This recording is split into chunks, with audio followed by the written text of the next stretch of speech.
தங்களுடைய சிறப்பு பயானை ஆரம்பம் செய்வார்கள். ஸலாத்துல்லாஹ் ஸலாமுல்லாஹ் அலா தாஹா ரசூலில்லாஹ்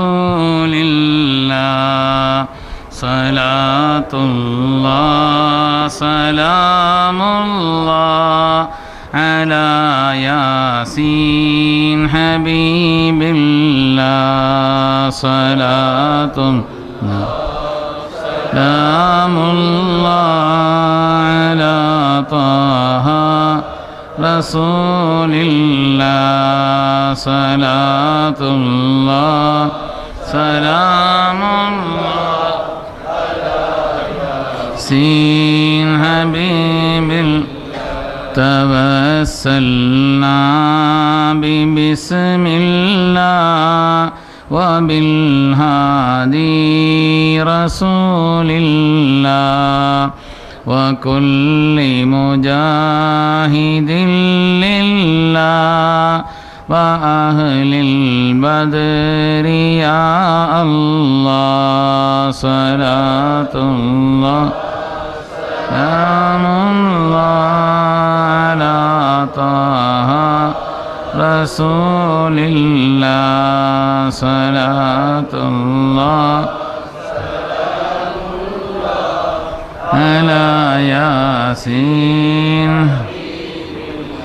இலாஹி இக்ஃபிர் வக்ரிம்னா பினைலி மதாலிபிம் மின்னா ودفع مضرة عنا بأهل البدر يا الله صلاة الله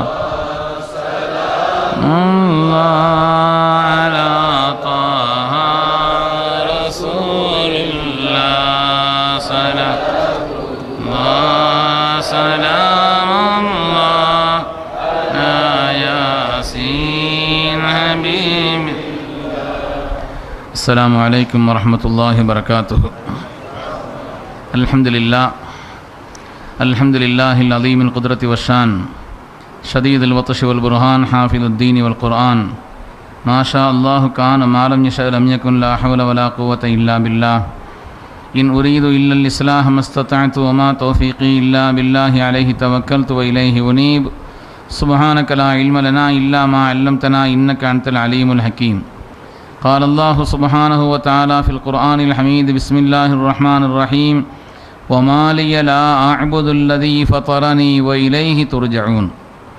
وقال النبي صلى الله عليه وسلم لولا عباد الله ركع وصبيان رضع وبهائم رتع لصب عليكم العذاب صبا أو كما قال عليه الصلاة والسلام. கண்ணியத்திற்கும் மிகுந்த மேன்மைக்கும் உரிய சங்கையான இந்த சூறாவினுடைய தலைவரும் நிகழ்ச்சியினுடைய தலைவருமான அருமையான சகோதரர் முகமது அலினன் அவர்களே, இங்கே இந்த நிகழ்ச்சியை சிறப்பாக நடத்தி கொண்டு மற்றவர்களுக்கும் வழிகாட்டியாக செயல்பட்டு கொண்டிருக்கக்கூடிய சங்கைக்குரிய ஹபீப் உஸ்தாத் அவர்களே, இந்த பகுதியிலே மார்க்க போதனையை திறம்பட செய்து கொண்டிருக்கக்கூடிய சங்கைக்குரிய ஹாஜா உஸ்தாத் அவர்களே, மற்றும் இந்த பள்ளி மதரசாவினுடைய நிர்வாக பெருமக்களே, வருகை இருந்திருக்கக்கூடிய சமூகத்தின் பிரமுகர்களே, அல்லாஹ்வின் நல்லடியார்களே, கண்ணியமிக்க சகோதரிகளே, தாய்மார்களே, ஆரம்பமாக உங்கள் எல்லோருக்கும் எனது பணிவான இஸ்லாமிய காணிக்கையை மீண்டும் ஒரு தடவை சொல்லியவனாக என்னுடைய வார்த்தைகளை தொடங்குகிறேன். அஸ்ஸலாமு அலைக்கும் வரஹ்மத்துல்லாஹி வபரகாத்துஹு. கண்ணியமிக்க பெருமக்களே, பிள்ளைகள் என்ற தலைப்பு அல்லாஹு தஆலா தந்திருக்கக்கூடிய மகத்தான செல்வங்கள் நம்முடைய மக்கள். பிள்ளைகளுடைய மாண்பை, பிள்ளைகளுடைய உயர்வை, அவர்கள் எவ்வளவு பெரிய பொக்கிஷம் என்பதை குழந்தை இல்லாதவர்களிடத்தில் கேட்டு பாருங்கள். தங்களுடைய வாழ்க்கையில் ஒரு சந்ததி கிடைத்து விடாதா, குழந்தை கிடைத்து விடாதா என்பதற்காக அவர்கள் ஏங்கக்கூடிய ஏக்கம், அவர்கள் செய்யக்கூடிய துஆ, அதற்காக அவர்கள் எந்த காரியத்தை சொன்னாலும் அதையெல்லாம் செய்கிறார்கள். யார் சொன்னாலும் செய்கிறார்கள். சில நிலைகளிலே மார்க்கத்தினுடைய வரம்பையும் கூட தாண்டி சென்று விடுகிறார்கள். அதனாலே குழந்தை பாக்கியம் என்பது சாதாரணமான ஒரு பாக்கியம் அல்ல. அல்லாஹு தஆலா தந்த மகத்தான ஒரு செல்வம் அது. அருமையான பெருமக்களே, உலகத்தின் அலங்காரமான, அல்லாஹுவின் சன்மானமான அந்த மக்களை நாம் எப்படிப்பட்ட நிலையில் ஆக்கி கொண்டால் அவர்கள் நமக்கு வாழும் இந்த துன்யாவிலும் நாளை மறுமையிலும் உதவியாளர்களாக இருப்பார்கள்.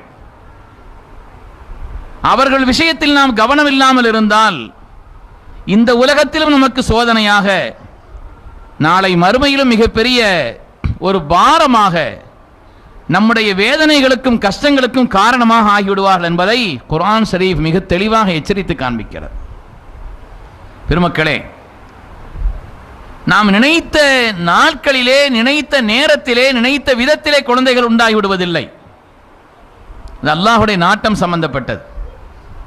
அதனால யாரும் குழந்தையினுடைய தேட்டம் உள்ளவர்கள், இதுவரை இல்லாதவர்கள் நிராசைப்படக்கூடாது. அல்லாஹ்விடத்தில் கேட்டுக்கிட்டே இருக்கணும். நிச்சயமாக அல்லாஹு தஆலா பொருத்தமான அந்த மக்களை அவர்களுக்கு கொடுப்பான். அல்லாஹ் குர்ஆனிலே சொல்கிறான், அல்லாஹ்வுடைய மகத்தான ஆற்றலை என்னவென்று சொன்னால், அவன்தான் உலகத்தில் எல்லாவற்றையும் படைக்கிறான். படைப்பு என்பது அல்லாஹ் சம்பந்தப்பட்டது.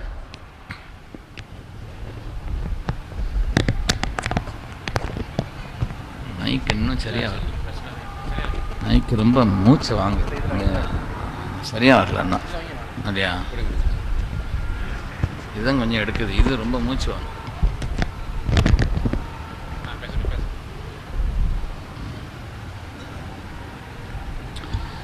அல்லாஹு தஆலாவினுடைய தனிப்பட்ட ஆற்றலே, அவன்தான் உலகத்தில் எல்லாவற்றையும் படைக்கிறான். மற்றவர்களெல்லாம் ஒஹும் யுஹ்லகுன், படைக்கப்பட்டவர்கள் என்று அல்லாஹு தஆலா சொல்கிறான். படைப்பினுடைய ஆற்றல்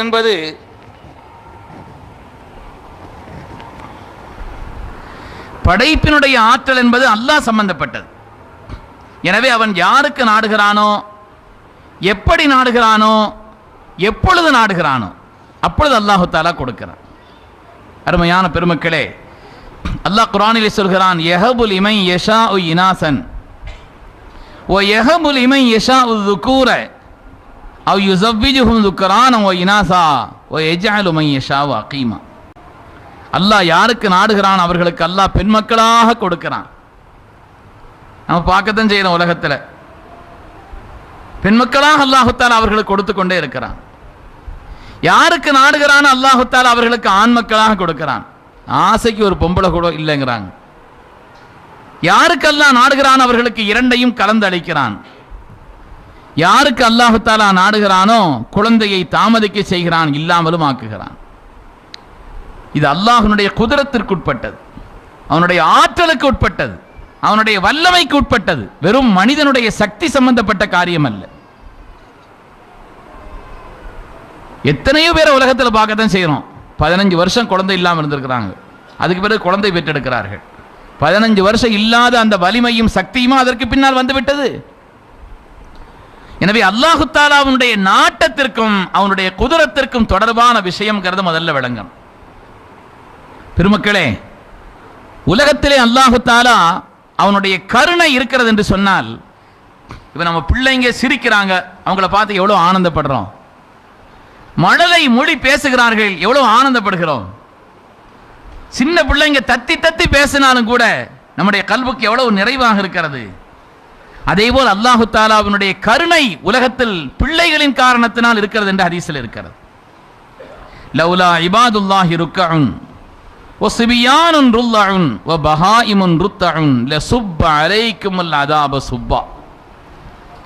உலகத்தில் அல்லாஹுவை வணங்கக்கூடிய அடியார்கள் இல்லை என்று சொன்னால், தொழுகக்கூடிய ஆட்களே துன்யாவில் இல்லைன்னு சொன்னா, சிறு பிள்ளைகள் உலகத்தில் இல்லை என்று சொன்னால், மேய்ந்து திரியும் கால்நடைகள் இல்லை என்று சொன்னால் மனிதர்கள் செய்யும் பாவங்களுக்காக, அநியாயங்களுக்காக அல்லாஹுடைய அதாப் எப்பொழுதோ இறங்கியிருக்கும் என்று கண்மணி நாயகம் ஸல்லல்லாஹு அலைஹி வஸல்லம் சொன்னார். ரப்பினுடைய அதாப் உலகத்தில் இறங்காமல் தடுக்கக்கூடிய மகத்தான சாதனமாக பிள்ளைகள் இருக்கிறார்கள் என்பதை, பிள்ளைகளும் ஒரு காரணமாக இருக்கிறார் என்பதை கண்மணி நாயகம் ஸல்லல்லாஹு அலைஹி வஸல்லம் நமக்கு நினைவுபடுத்தி காண்பிக்கிறார். அருமையான பெருமக்களே, எனவே மகத்தான ரப்பினுடைய சன்மானங்கள் அவர்களின் காரணத்தினால் ஒரு மனிதன் உன்னதமான சொர்க்கத்தை அடைகிறான், நிரந்தரமான நன்மையை பெற்றுக்கொண்டே இருக்கிறான். உலகத்திலும் பாக்கியமான நிலையில் அந்த மனிதன் வாழ்வதற்கு பிள்ளைகள் காரணமாக இருக்கிறார்கள். பிள்ளைகள் ஒழுங்காக இல்லை என்று சொன்னால் அவர்களுடைய விளைவாக இவன் நல்ல மனிதனாக இருந்தாலும் கூட நாளை ஆகிரத்தில் நரகத்திற்கு செல்வதற்கு காரணமாக ஆகிவிடுகிறான் என்று குர்ஆன் எச்சரிக்கிறது. وقال الذين كفروا ربنا أرنا الذين أضلانا من الجن والإنس نجعلهما تحت أقدامنا ليكونا من الأسفلين. கியாமத்தினுடைய நாளையிலே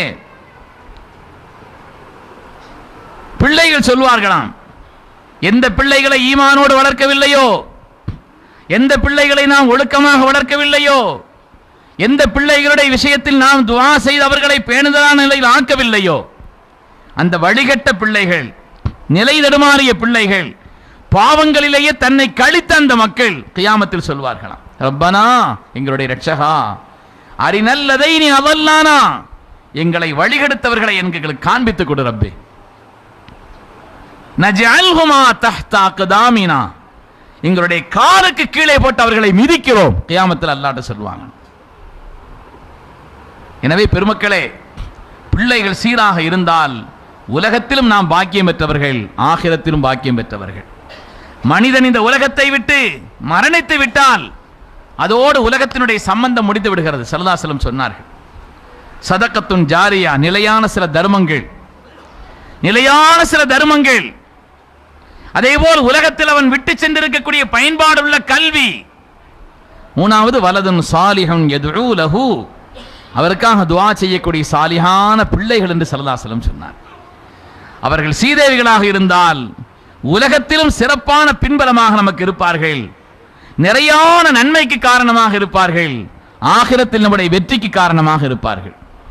அவர்கள் ஒழுக்கமில்லாதவர்களாக, பண்பாடற்றவர்களாக, கொள்கை பிடிப்பில்லாதவர்களாக, மார்க்கத்திற்கு முரணான உள்ளவர்களாக இருந்து நாம் அவர்கள் விஷயத்தில் கவனம் செலுத்தவில்லை என்று சொன்னால் நம்முடைய நஷ்டத்திற்கு அவர்கள் காரணமாகிறார்கள் என்பதை குர்ஆன் எச்சரிக்கிறது. அருமையான பெருமக்களே, எனவே பிள்ளைகள் என்பவர்கள் அல்லாஹ்வினால் நமக்கு தரப்பட்ட அமானிதங்கள். அவர்கள் விஷயத்தில் நாம் ரொம்ப பெரிய பேணுதலும் கவனமும் ஈடுபாடும் கொண்டு அவர்களை நாம் வளர்க்க வேண்டும் என்பதை குர்ஆன் ஷரீஃப் நமக்கு தெளிவுபடுத்தி சொல்லி காண்பிக்கிறார்.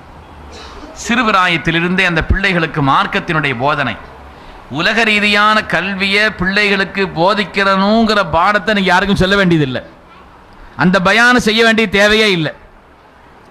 உலகியல் ரீதியான அந்த கல்வியிலே அவர்கள் மேம்பட்டவர்களாக, உயர்ந்த நிலையில் அவர்கள் இருக்க வேண்டும் என்ற தேட்டம், ஆர்வம் எல்லோருக்கும் இருக்கிறது. அதற்கான முயற்சி, அதற்காக உள்ள பாடுபடுதல், அதற்காக வேண்டி உள்ள துஆ எல்லாம் நடந்து கொண்டிருக்கிறது. மார்க்க ரீதியான அந்த போதனைகளை அவர்களுக்கு ஊட்டக்கூடிய அந்த பண்பை பிள்ளைகளிடத்தில் நாம் செய்து கொண்டே இருக்க வேண்டும் என்பதை குர்ஆன் நமக்கு சொல்லி காண்பிக்கிறது, ஹதீஸ் நமக்கு உணர்த்தி காண்பிக்கிறது. நமக்கெல்லாம் வழிகாட்ட வந்த வள்ளல் முஹம்மது ரசூலுல்லாஹி ஸல்லல்லாஹு அலைஹி வஸல்லம் அவர்கள் அவங்களுடைய வாழ்க்கையில பிள்ளைகள் சம்பந்தப்பட்ட நிகழ்விலே ஒரு நாள் அதற்கு அலி இப்னு அபீ தாலிப் ரலியல்லாஹு தஆலா அன்ஹு அவர்கள், பிரபலமான செய்தி தாங்கள் எல்லாம் அறிந்தது ஞாபகத்திற்காக சொல்கிறேன். அலி ரலியல்லாஹு தஆலா அன்ஹு அவர்கள் அன்னை ஃபாத்திமாவிடத்தில், ரசூலுடைய பிள்ளை இடத்துல சொல்கிறார்கள், ஃபாத்திமா வீட்டில் ரொம்ப கஷ்டமா இருக்கு, வீட்டில் நாம ரொம்ப சிரமப்படுறோம். ஸல்லல்லாஹு அலைஹி வஸல்லம் உன்னுடைய தகப்பனார் அவர்களுக்கு கனீமத்து பொருள்களாக ஏராளமான ஆடுகள் வந்திருக்கிறது. எனவே நாம் கஷ்டப்படக்கூடிய இந்த நேரத்திலே அந்த ஆடுகள் சிலதை நமக்கு தந்தால் நாம் அதை கொண்டு மேய்த்து பால் கறந்து சாப்பிட்டு அதிலிருந்து நாம் கொஞ்சம் நம்முடைய வாழ்வை செழிப்பாக்கிக் கொள்வதற்குண்டான ஒரு துணையாக அது இருக்குமே. அதனால உன்னுடைய தகப்பனார் இடத்துல போய் சில ஆடுகள் அவர்கள் தந்தால் வாங்கி வரலாமா போலாமான்னு கேட்குறாங்க. குடும்பத்தினுடைய நிலை தெரியும் அன்னை ஃபாத்திமாவுக்கு, அதனால் அதை தட்ட முடியாது. உடனடியாக வீட்டுக்கு போனாங்க. ஹதரத் அலி சையதுனா ரசூலுல்லாஹி ஸல்லல்லாஹு அலைஹி வஸல்லம் இடத்துல போய் வீட்டை போய் தட்டினாங்களாம். ஃபாத்திமா நாயின் மீதுள்ள பிரியம் ஸல்லல்லாஹு அலைஹி வஸல்லமுக்கு எவ்வளவு இருந்ததுங்கிறது உலகமெல்லாம் அறிந்த செய்தி. மைக்கு ரொம்ப மூச்சு வாங்கத்தான் செய்யுது. இந்த விஷயத்தை கொஞ்சம் கவனம் செலுத்த சொல்லுங்க. மைக்கு ஏதாவது அதை சரி பண்ணுங்க. ரொம்ப மூச்சு வாங்குது. இதை வேணால் கையில் வச்சு பேசிக்கிட்டு ரொம்ப சத்தம் கூடுதலாக கேட்குது. கண்மணி நாயகம் ஸல்லல்லாஹு அலைஹி வஸல்லம் அவர்களிடத்தில் வருகிறார்கள். ஹதரத் சையதத்துனா ஃபாத்திமா ரலியல்லாஹு அன்ஹா அவர்கள் கண்மணி ரசூலுல்லாஹி ஸல்லல்லாஹு அலைஹி வஸல்லம் இடத்தில் வந்து கேட்கிறார்கள், யா ரசூலல்லாஹ், உங்களுக்கு ஏராளமான ஆடுகள் வந்திருக்கிறது. கொஞ்சம் பின்னால் ஆட்கள் உட்கார இல்லாமல் நிற்கிறாங்க பாருங்க, கொஞ்சம் முன்னால் தள்ளி வாங்கலாம். எழுந்துறீங்க, கொஞ்சம் எழுந்துறீங்க, எல்லாம் பறக்கச் செய்யட்டும். கொஞ்சம் நல்ல திடமான பிள்ளைங்க தான் சாஞ்சிட்டு உட்காந்துருக்குறாங்க. வயசான ஆட்கள் சாயட்டும், பிரச்சனை இல்லை. நல்ல திடமான பிள்ளைங்க தான் சாயிறாங்க. கொஞ்சம் முன்னால் வாங்கலாம். அல்ஹம்துலில்லாஹ். ஸல்லல்லாஹு அலைஹி வஸல்லம் இடத்தில் கேட்ட பொழுது அருமை நாயகம் ஸல்லல்லாஹு அலைஹி வஸல்லம் அவர்கள் நினைத்திருந்தால் உடனடியாக ஹதரத் ஃபாத்திமா ரலியல்லாஹு தஆலா அன்ஹா அவர்களுக்கு ஒரு 5 ஆடுகளை எடுத்து கையில் கொடுக்கறது ஒன்றும் அவங்களுக்கு பாரதூரமான விஷயம் இல்லை. ஏன்னா நிறைய ஆடுகள் அவர்களுக்கு வந்திருக்கிறது.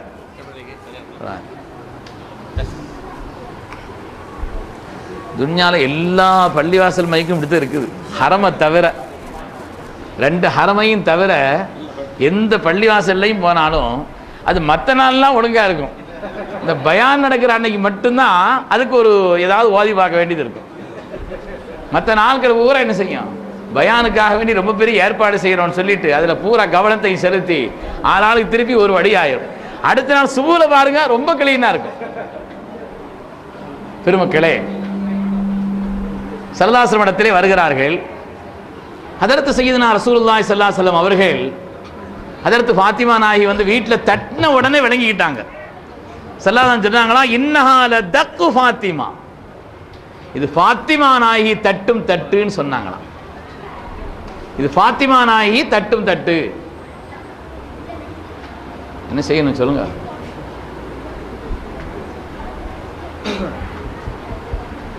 ரொம்ப ஆர்வத்தோடு அல்ஹம்துலில்லாஹ் ஏற்பாடு செய்திருக்கிறாங்க. கொஞ்சம் நெஞ்ச ஆர்வம் இல்லை, ரொம்ப ஆர்வம் அல்ஹம்துலில்லாஹ். இந்த பகுதியில் புதுசாக பயான் நிகழ்ச்சி வைக்கிறாங்களா? ஃபஸ்ட்டு தானா? சுப்ஹானல்லாஹ். அதான் ஹஸரத் ரொம்ப உற்சாகம் கொடுத்து வச்சிருக்கிறோன்னு சொன்னாங்க.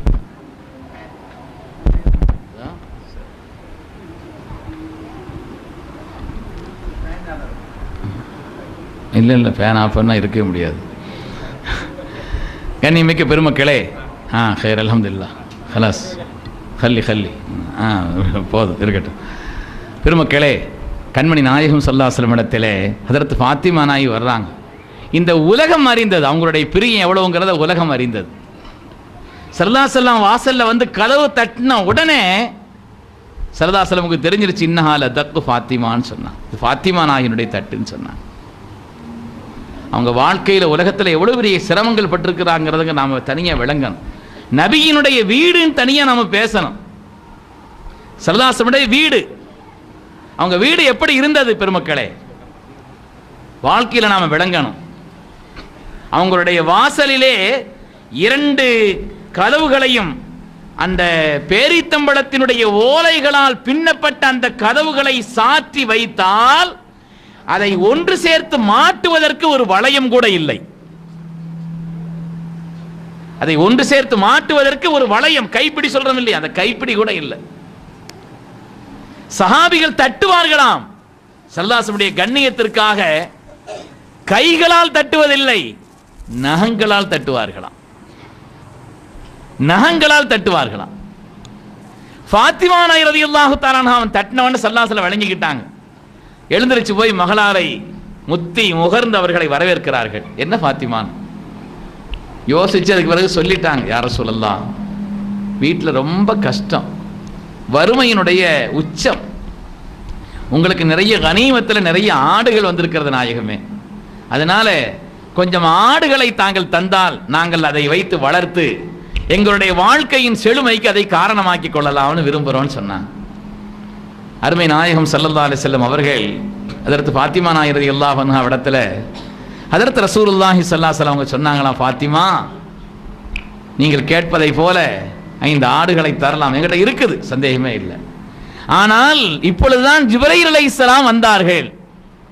அவங்க என்னிடத்துல வந்து சொன்னாங்க, ஒரு 5 துஆக்களை கற்றுத் தந்தார்கள். அதை நீங்கள் ஓதிக்கொண்டு துஆ செய்தால், அதை ஓதிக்கொண்டு நீங்கள் துஆ செய்து கொண்டே இருந்தால் அல்லாஹ் அந்த துஆக்களை கபூல் செய்வான். அதனால 5 ஆடு வேணுமா, துஆக்களை கபூல் செய்வதற்கு காரணமான அந்த 5 வார்த்தைகள் வேண்டுமான்னு கேட்டாங்க. நம்மளா இருந்தா ரெண்டையும் சேர்த்தாங்களேன்னு சொல்லியிருப்போம், ரெண்டையும் சேர்த்தாங்களேன்னு சொல்லியிருப்போம். ஸல்லல்லாஹு அலைஹி வஸல்லம் சேர்த்து கொடுக்கிறது ஒன்றும் பாரதூரமான விஷயம் அல்ல. 5 ஆட்டையும் கொடுத்து துஆ கபூலாகுவதற்கு ஓதுவதற்கான அந்த வாசகத்தையும் சேர்த்து கொடுப்பது என்பது பாரதூரமான விஷயம் அல்ல. ஆனாலும் பொருளாதார அந்த விஷயத்தினுடைய கண்ணியத்தை உணர வச்சாங்க. நேற்று ஒரு சகோதரர் பேசிக்கிட்டு இருக்கும்போது சொன்னார், ஹஜ்ரத் நான் மற்றவங்க விஷயத்தில் கொஞ்சம் தாராளமாக இருப்பேன், என் பிள்ளைகள் விஷயத்தில் நான் கொஞ்சம் கஞ்சன்னு சொன்னார். மற்றவங்க விஷயத்தில் நான் கொஞ்சம் தாராளமாக இருந்துக்கிறது தான், ஆனால் பிள்ளைங்க கேட்டால் அந்த பணத்தினுடைய அருமையை அவங்களுக்கு புரிய வைப்பேன். அதனால நான் அவங்களுக்கு தடார்னு எடுத்து கொடுத்துட மாட்டேன். இது கூட அபிஉஸ்தாத் அவர்கள் சொல்லிக்கிட்டு இருந்தாங்க, சின்ன பிள்ளைகளுக்கு என்ன செய்கிறோம், பணத்தை நிறைய எடுத்து கொடுத்துட்றோம். பள்ளிக்கூடத்தில் போய் அவங்க பொருளாதாரத்தினுடைய வலிமை செழுமை இருந்த அந்த நேரத்தில் மற்ற பிள்ளைங்க அவங்கள சூழ்ந்து அந்த பொருளாதாரத்தை தனக்கு சாதகமாக பயன்படுத்திக் கொள்வதற்காக தவறான சில விதமான நடவடிக்கைகளிலே, தேவையில்லாத காரியங்களிலே அவர்கள் ஈடுபடுவதற்கு அந்த பொருளாதாரம் காரணமாகிறது. பல தவறான செய்கைகளுக்கு இது காரணமாகி விடுகிறது. அதனால பிள்ளைகளுடைய வளர்ப்பு விஷயத்தில் ரொம்ப கவனம் இருக்கணும், துஆவும் செய்துக்கிட்டே இருக்கணும். அவங்க விஷயத்தில் ரொம்ப கவலைப்படணும், ரொம்ப துஆ செய்யணும். திட்டமிட்ட ஒரு அணுகுமுறை அவங்களுடைய வாழ்க்கையில நம்ம செய்துகிட்டே இருக்கணும். ஸல்லல்லாஹு அலைஹி வஸல்லம் அவர்கள் அன்னை ஃபாத்திமா நாயகி இடத்துல சொன்னாங்களா, ஃபாத்திமா இந்த வார்த்தைகள் வேண்டுமா, ஆடு வேண்டுமான்னு கேட்டாங்க. அவங்க ரசூலுடைய பிள்ளை இல்லையா, ஸல்லல்லாஹு அலைஹி வஸல்லம் பெற்றெடுத்த ஈர குழந்தை அல்லவா அது, அவங்களுடைய கல்வின் கனி அல்லவா அது. எனக்கு அந்த 5 வார்த்தைகளை கற்றுத்தாங்கன்னு அவங்க தேர்ந்தெடுத்தாங்க. அவங்க ஸல்லல்லாஹு அலைஹி வஸல்லம் சொல்லி கொடுத்தாங்க. நீங்க சொல்லுங்க ஒரு தடவை, நான் சொல்றேன் அதை திரும்ப சொல்லுங்க. யா அவ்வலல் அவ்வலீன், கொஞ்சம் சத்தம் முடிச்சிருங்க. யா அவ்வலல் அவ்வலீன் வயா ஆஹிரல் ஆஹிரீன் வயாதல் குவத்தில் மதீன் யா ராஹிமல் மசாகீன் யா அர்ஹமர் ராஹிமீன். என்ன அர்த்தம்? யா அல்லாஹ், ஆரம்பமானவர்களுக்கெல்லாம் ஆரம்பமானவனே, ஹுவல் அவ்வலு வல் ஆஹிரு வல் ஆஹிரு வல் பாத்தின், ஹுவல் அவ்வலு வலைஸ ஃபௌகக ஷை வஹுவல் ஆஹிர் வஹுவல் ஆஹிர் ஃபலைஸ கதூனக ஷை.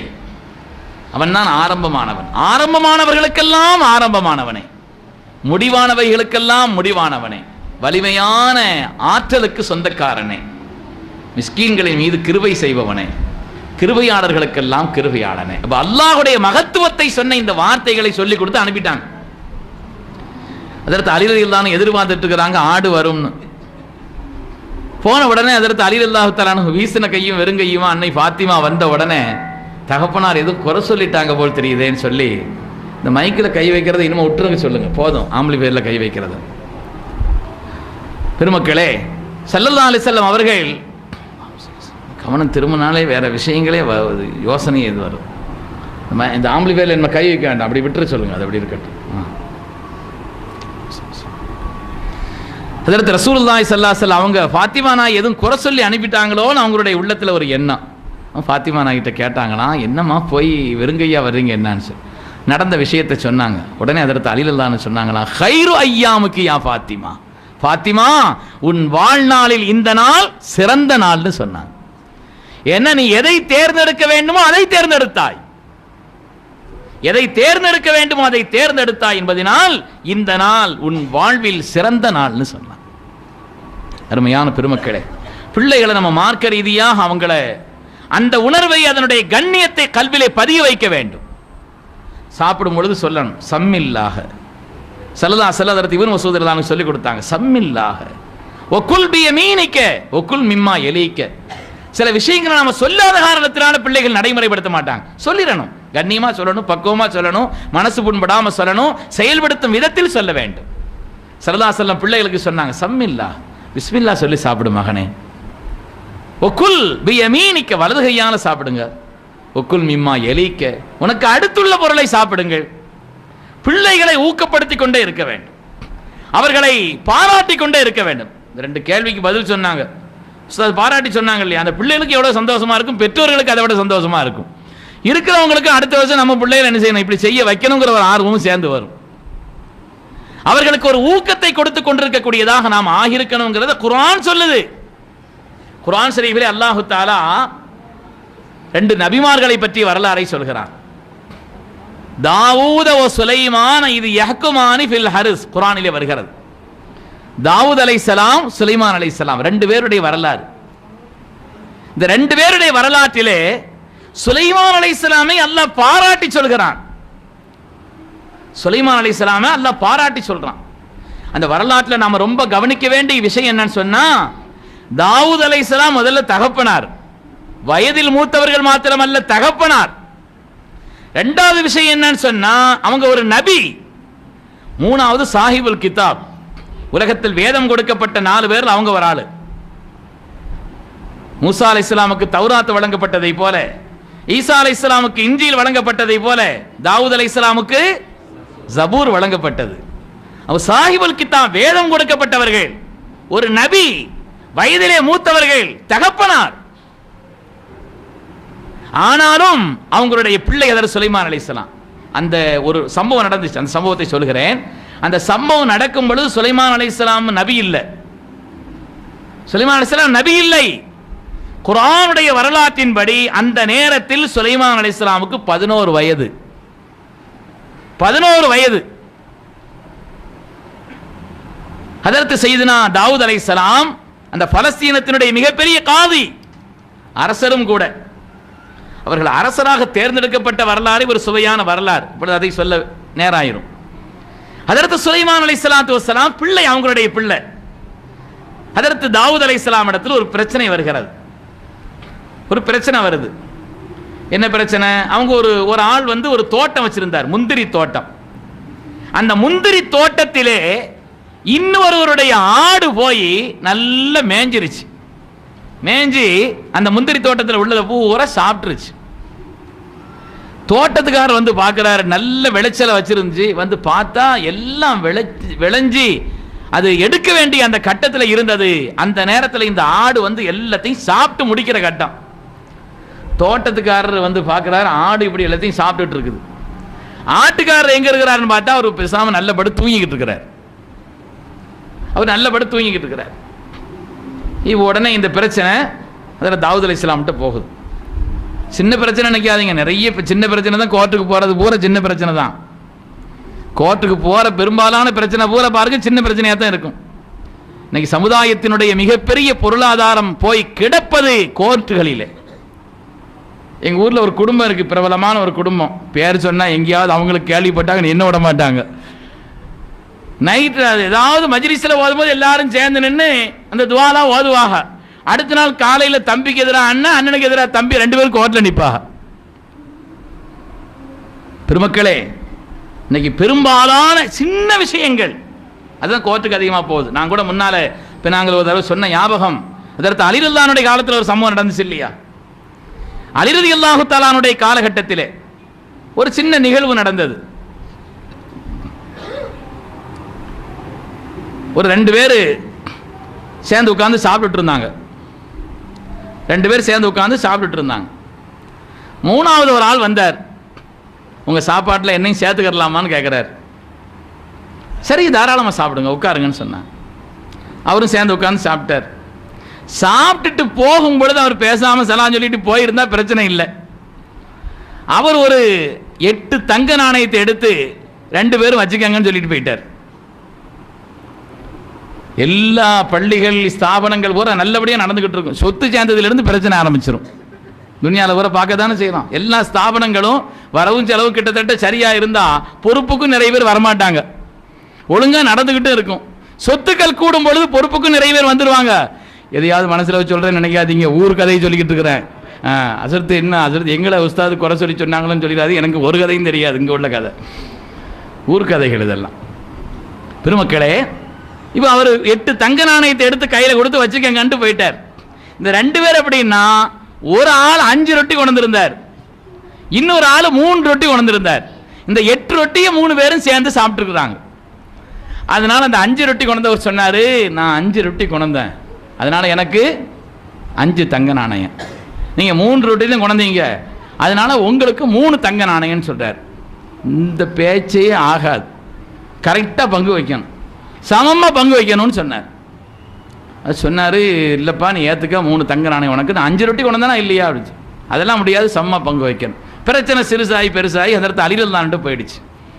அப்போ அலி ரலியல்லாஹு தஆலா போன உடனே அவர்கள் அந்த 3 ரொட்டி கொண்டு வந்தார் இல்லையா, அவரை கூப்பிட்டு சொன்னாங்கன்னா, உங்களுக்கு தான் 3 தங்க நாணயம் தர்றேங்கிறார, வாங்கிக்கிற வேண்டியதானே நாங்களாம். 3 தங்க நாணயம் தர்றேங்கிறார, வாங்கிக்கிற வேண்டியதானே. பாருங்க, சமாதானமாக போகிறதா இருந்தால் தான் எங்களுக்குள்ளே போய்க்கிறோமே. பிரச்சனைங்கிறதுனால தானே உங்கள்கிட்ட கொண்டு வந்தோம். நீங்கள் அப்படி வாங்கிக்கிற வேண்டியதானேன்னு சமாதானம் சொல்றதா இருந்தால் தான் எங்களுக்குள்ள சமாதானம் பண்ணிக்கிறோமே. நியாயம் என்ன, சத்தியம் என்ன, நியாயமான தீர்ப்பை நீங்கள் சொல்லுங்க. அலியில் தான் சொன்னாங்களா, அப்படியா, சரி, நியாயமான தீர்ப்பு வேணுமா, நியாயத்தின்படி பார்த்தால் உங்களுக்கு 3 தங்க நாணயம் கூட வராது, 1 தான் வரும்னாங்களாம். 1 தங்க நாணயம் தான் வரும்னாங்க. உடனே அதற்கு அலி ரலியல்லாஹு தஆலா அவங்கள பார்த்து அந்த 3 ரொட்டிக்காரர் சொன்னார், எங்கே உங்கள் நியாயத்தை கொஞ்சம் விளக்கி சொல்லுங்களேன்னாங்களாம். அலி ரலியல்லாஹு திரும்ப கேட்குறாங்க, மொத்தம் எத்தனை ரொட்டின்னு கேட்குறாங்க. எத்தனை ரொட்டிங்க சொல்லுங்களேன், எத்தனை ரொட்டி மொத்தம்? முன்னால் உள்ளவங்க ரொம்ப கவனிக்கிற மாதிரி தெரியுது. மொத்தம் 8 ரொட்டி. எத்தனை பேர் சாப்பிட்டுருக்குறாங்க? 3 பேர் சாப்பிட்டுருக்குறாங்க. இப்போ ஒவ்வொரு ரொட்டியையும் 3 துண்டாக்குங்க. ஒவ்வொரு ரொட்டியும் 3 துண்டாக்குனா மொத்தம் எத்தனை துண்டு? 24 துண்டாச்சு. அப்போ ஒவ்வொரு ஆளும் சாப்பிட்ட துண்டுகள் எத்தனை? 8. 8 24 இல்லையா? 8 16 24. அப்போ ஒவ்வொரு ஆட்களும் அந்த ரொட்டியினுடைய மொத்த துண்டுகளில் 8 துண்டுகளை சாப்பிட்டுருக்குறாங்க. இப்போ அலி ரலியல்லாஹு கேட்டாங்க, நீ எத்தனை ரொட்டி கொண்டேன்னு கேட்டாங்க. நான் 3 ரொட்டி கொண்டேன். ஒரு ரொட்டியினுடைய மொத்த துண்டுகள் எத்தனைன்னு கேட்டாங்க. 3 9 துண்டுன்னார். நீ எத்தனை சாப்பிட்ருக்குறேன்னு கேட்டாங்க. சேர்ந்து உட்காந்து சாப்பிடும்போது நீங்கள் எத்தனை சாப்பிட்டீங்கன்னு கேட்டாங்க. நான் 8 துண்டு சாப்பிட்ருக்குறேன். அப்போ உங்கள் ரொட்டியினுடைய மிச்சம் இருக்கிற துண்டு ஒரே ஒரு துண்டு. உன் சகோதரர் கொஞ்சம் கொண்டு வந்தது 5 ரொட்டி, 3 15 துண்டு. 15 துண்டில் அவர் 8 துண்டை சாப்பிட்டுருக்கிறாரு, வந்தவருக்கு 7 துண்டு கொடுத்துருக்கிறார். எனவே நியாயத்தின்படி பார்த்தால் உங்களுக்கு 1 தங்க நாணயமும் அவருக்கு 7 சேரும் சொல்லி செய்தனா அலி ரலியல்லாஹு தஆலா ஒரு தீர்ப்பை செய்ததாக அதவனுடைய கிதாபான நஃபகத்துல் அரபில் அதை பற்றி நமக்கு சொல்லி காட்டுவார். பெருமக்களே, அதனால சின்ன சின்ன பிரச்சனைகளும் கூட பெரிய மனிதர்களிடத்தில் தீர்ப்புக்காக நியாயத்திற்காக போனது. அந்த அடிப்படையிலே சுலைமான் அலைஹிஸ்ஸலாம் இடத்தில் இந்த பிரச்சனை வருது. எந்த பிரச்சனை? இது குர்ஆனுடைய வரலாறு. அல்லாஹ் சொல்கிறான், இது யஹ்குமானி ஃபில் ஹர்ஸ். இந்த விளைநிலங்கள் சம்பந்தமாக 2 பேருக்கு மத்தியில் தீர்ப்பு செய்தார்கள்னு அல்லாஹ் சொல்றான். ஒரு முந்திரி தோட்டம், அந்த முந்திரி தோட்டத்தில் இந்த ஆடு போய் ஃபுல்லா மேஞ்சிருச்சு, எல்லாத்தையும் சாப்பிட்டுருச்சு. ரொம்ப விலை உயர்ந்த பொருள்கள் எல்லாத்தையும் இந்த ஆடு சாப்பிட்ட உடனே அவர் ரொம்ப மனசு வேதனைப்பட்டார். பிரச்சனை அதற்கு தாவூத் அலைஹிஸ்ஸலாம்கிட்ட கொண்டு போனார். அவங்க தான் பலஸ்தீனத்தினுடைய காலி மன்னர். அவற்றை பிரச்சனையை கொண்டு போன உடனே ஹதரத் சையதுனா தாவூத் அலைஹிஸ்ஸலாத்து வஸ்ஸலாம் அவர்கள் அந்த பிரச்சனையை கேட்டுட்டு அவங்க பதில் சொன்னாங்களாம், அப்படியா, ஓ முந்திரி தோட்டத்தினுடைய மதிப்பு என்னப்பா, சாப்பிட்டு சொல்லி அதனுடைய மதிப்பு என்னன்னு கேட்டாங்க. அந்த தோட்டத்தில் விளைஞ்சிருந்த அந்த பொருளினுடைய மதிப்பு என்னன்னு கேட்டாங்க. அப்போ அந்த மதிப்பு என்னன்னு சொன்னார். அந்த மதிப்பை சொன்னா கிட்டத்தட்ட ஆடு விலை தான். அது அந்த மதிப்பு எவ்வளவுதான்? ஒரு ஆட்டினுடைய விலை தான். அதனால சொன்னாங்க, ஒரு ஆட்டினுடைய விலை அளவுக்கு இது சாப்பிட்டுருச்சு அதே. அதனால வேற ஒன்றும் செய்ய, அந்த ஆட்டுக்காரனை கூப்பிட்டு சொன்னாங்களா, அந்த ஆட்டத்துக்கு அவங்க கையில் கொடுத்துட்டு போன்ட்டாங்களாம். அந்த ஆட்டை அந்த தோட்டத்துக்காரரை கொடுத்துட்டு நீ போன்னு சொன்னாங்க. இப்போ இவருக்கு இருந்ததே ஒரு ஆடு, அதையும் கையில் கொடுத்துட்டு வெளியில் வர்றாரு. மன்னர் காதி தீர்ப்பு செய்துட்டாங்க, ஒன்றும் மறுப்பு சொல்ல முடியாது, வெளியில் வந்துட்டாங்க. வெளியில் இவங்க வரும் பொழுதுதான் சுலைமான் அந்த 2 பேரையும் கடந்து 11 வயது பிள்ளையான சுலைமான் அலைஹிஸ்ஸலாம் கடந்து போகிறார்கள். அப்போ அவங்க கூப்பிட்டு கேட்டாங்களாம், கைஃப கதா பைனக்குமா, உங்கள் 2 பேருக்கு மத்தியில் நபியுல்லாஹி தாவூத் அலைஹிஸ்ஸலாம் எப்படி தீர்ப்பு செய்தாங்கன்னு கேட்டாங்க. அப்போ அவங்க நடந்ததை சொன்னாங்க.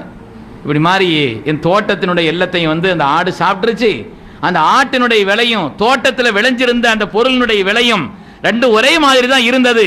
அதன் காரணத்தினால் ஆட்டை கொடுக்க சொல்லிட்டாங்க. உடனே சுலைமான் அலைஹிஸ்ஸலாம் 11 வயது பிள்ளை. நான் அதற்காக சொல்ல வருகிறேன் பெருமக்களே, பிள்ளைகள் சிறு வயது பிள்ளைகளாக இருந்தாலும் அவர்களை ஊக்கப்படுத்த வேண்டும். அவருடைய அறிவை நாம் மெச்ச வேண்டும். அதை நாம் வளர்ப்பதிலே கவனம் செலுத்த வேண்டும். அல்லாஹ் அதற்காக நமக்கு ஒரு குர்ஆனிலே ஒரு பாடத்தை சொல்லி தருகிறான். சுலைமான் அலைஹிஸ்ஸலாம் சின்ன பிள்ளை தான். ஆனா அவங்க சொன்னாங்களா, லவ் குன்து அனல் காதி இல்ல கதைத்து பி கைரி ஹாதா, நான் மட்டும் காதியா இருந்திருந்தா இப்படி தீர்ப்பு செய்திருக்க மாட்டேன்னு சொன்னாங்களாம். லவ் குன்து அனல் காதி இல்ல கதைத்து பி கைரி ஹாதா, நான் மாத்திரம் இந்த பலஸ்தீனத்தினுடைய காதியாக இருந்திருந்தால், ஜட்ஜாக இருந்திருந்தால் இப்படி தீர்ப்பு செய்திருக்க மாட்டேன், மாத்தமான ஒரு தீர்ப்பு செய்திருப்பேன்னு சொன்னாங்களாம். இப்படி சொன்ன உடனே அந்த ஆட்டுக்காரருக்கு ஒரு ஆறுதல், அவர் நேரம் என்ன செய்தார்னா தாவூத் அலைஹிஸ்ஸலாம்கிட்ட திரும்பி வந்தார். நாங்கள் கடந்து போனோம், ஒரு சிறு பையன் இப்படி சொன்னார். அப்போ யார் என்ன இதுன்னு கேட்டு மன்னருக்கு எதிராக யார் இப்படி கருத்து சொன்னான்னு கூட்டு பார்த்தா மன்னருடைய புள்ள தான். உடனே ஹஜ்ரத் சையதுனா தாவூத் அலைஹிஸ்ஸலாம் சுலைமான் அலைஹிஸ்ஸலாமை கூப்பிட்டாங்களாம். என் அருமை மகனே, கைஃப குன்த தக்லி இன் குன்த காதியன், எப்பா நீ காதியா இருந்திருந்தா வேற மாதிரி தீர்ப்பு செய்திருப்பேன்னு சொன்னீங்க, எப்படி தீர்ப்பு செய்வ? கைஃப தக்லி இன் குன்த காதியன், நீ காதியாக அந்த பொறுப்பாளனாக இருந்திருந்தால் நீ எப்படி தீர்ப்பு செய்வேன்னு கேட்டாங்களாம். சையதுனா சுலைமான் அலைஹிஸ்ஸலாம் அழகான பதிலை சொன்னார்கள். அல்லாஹ் அந்த பதிலை குர்ஆனிலே பாராட்டி சொல்கிறான். அது முக்கியம். சுலைமான், சுலைமான் அலைஹிஸ்ஸலாமுக்கு நாம் சிறந்த விளக்கத்தை கொடுத்திருந்தோம் என்று அவர்கள் சொன்ன தீர்ப்பை அல்லாஹ் பாராட்டுகிறான். என்ன தீர்ப்பு செய்தாங்க? அவங்க சொன்னாங்களாம், இந்த அந்த ஆடு இருக்குது இல்லையா, அந்த ஆட்டுக்காரரை கூப்பிட்டு சொன்னாங்க, இந்த தோட்டத்தை அவரிடத்தில் கொடுக்க வேண்டும். அந்த தோட்டத்தை ஆட்டுக்காரர்கிட்ட கொடுக்கணும். அந்த தோட்டம் எவ்வளவு விளைச்சலை ஏற்படுத்தி இருந்ததோ அவர் முயற்சி செய்து அந்த அளவிற்கு விளைச்சலை அவர் உண்டாக்கணும். அந்த அளவுக்கு விளைச்சலை அந்த ஆட்டுக்காரர் உண்டாக்கிறணும். அப்படி விளைச்சலை உண்டாக்கிய பிறகு அந்த தோட்டத்தை அப்படி விளைநிலமாக ஆக்கியதற்கு பின்னால், இப்பொழுது இருந்தது போல் ஆக்கியதற்கு பின்னால் அந்த தோட்டக்காரரிடத்தில் திரும்ப ஒப்படைச்சிடணும். அதுவரை அந்த ஆட்டை இவர் வச்சுக்கறணும். யார் வச்சுக்கறணும்? தோட்டக்காரர் வச்சுக்கறணும். இந்த தோட்டக்காரர் வைத்து அதனுடைய பலன்களை, அதனுடைய பாலை, அதனுடைய குட்டியை இவர் அனுபவித்துக் கொள்ளலாம். திருப்பி அவர் அந்த தோட்டத்தை அதுபோல விளைச்சலாக ஆக்கி தந்து விட்டால் ஆட்டை இவர் திரும்ப கொடுத்துடணும், அவர் தோட்டத்தை கொடுத்துடணும். இப்ப ஆட்டுக்காரர் ஆடும் கிடைச்சிருச்சு, தோட்டத்துக்காரருக்கு எப்படி விளைஞ்சிருந்தோ அந்த விளைச்சலும் கிடைச்சிருச்சு. இந்த இடைப்பட்ட காலகட்டத்தில் அந்த ஆட்டிலிருந்து உண்டான பலனையும் இவர் பெற்றுக்கொண்டார். அவர் ரெண்டு பேருக்குமே பிரச்சனை இல்லாம காரியம் அது சரியாயிடுச்சு.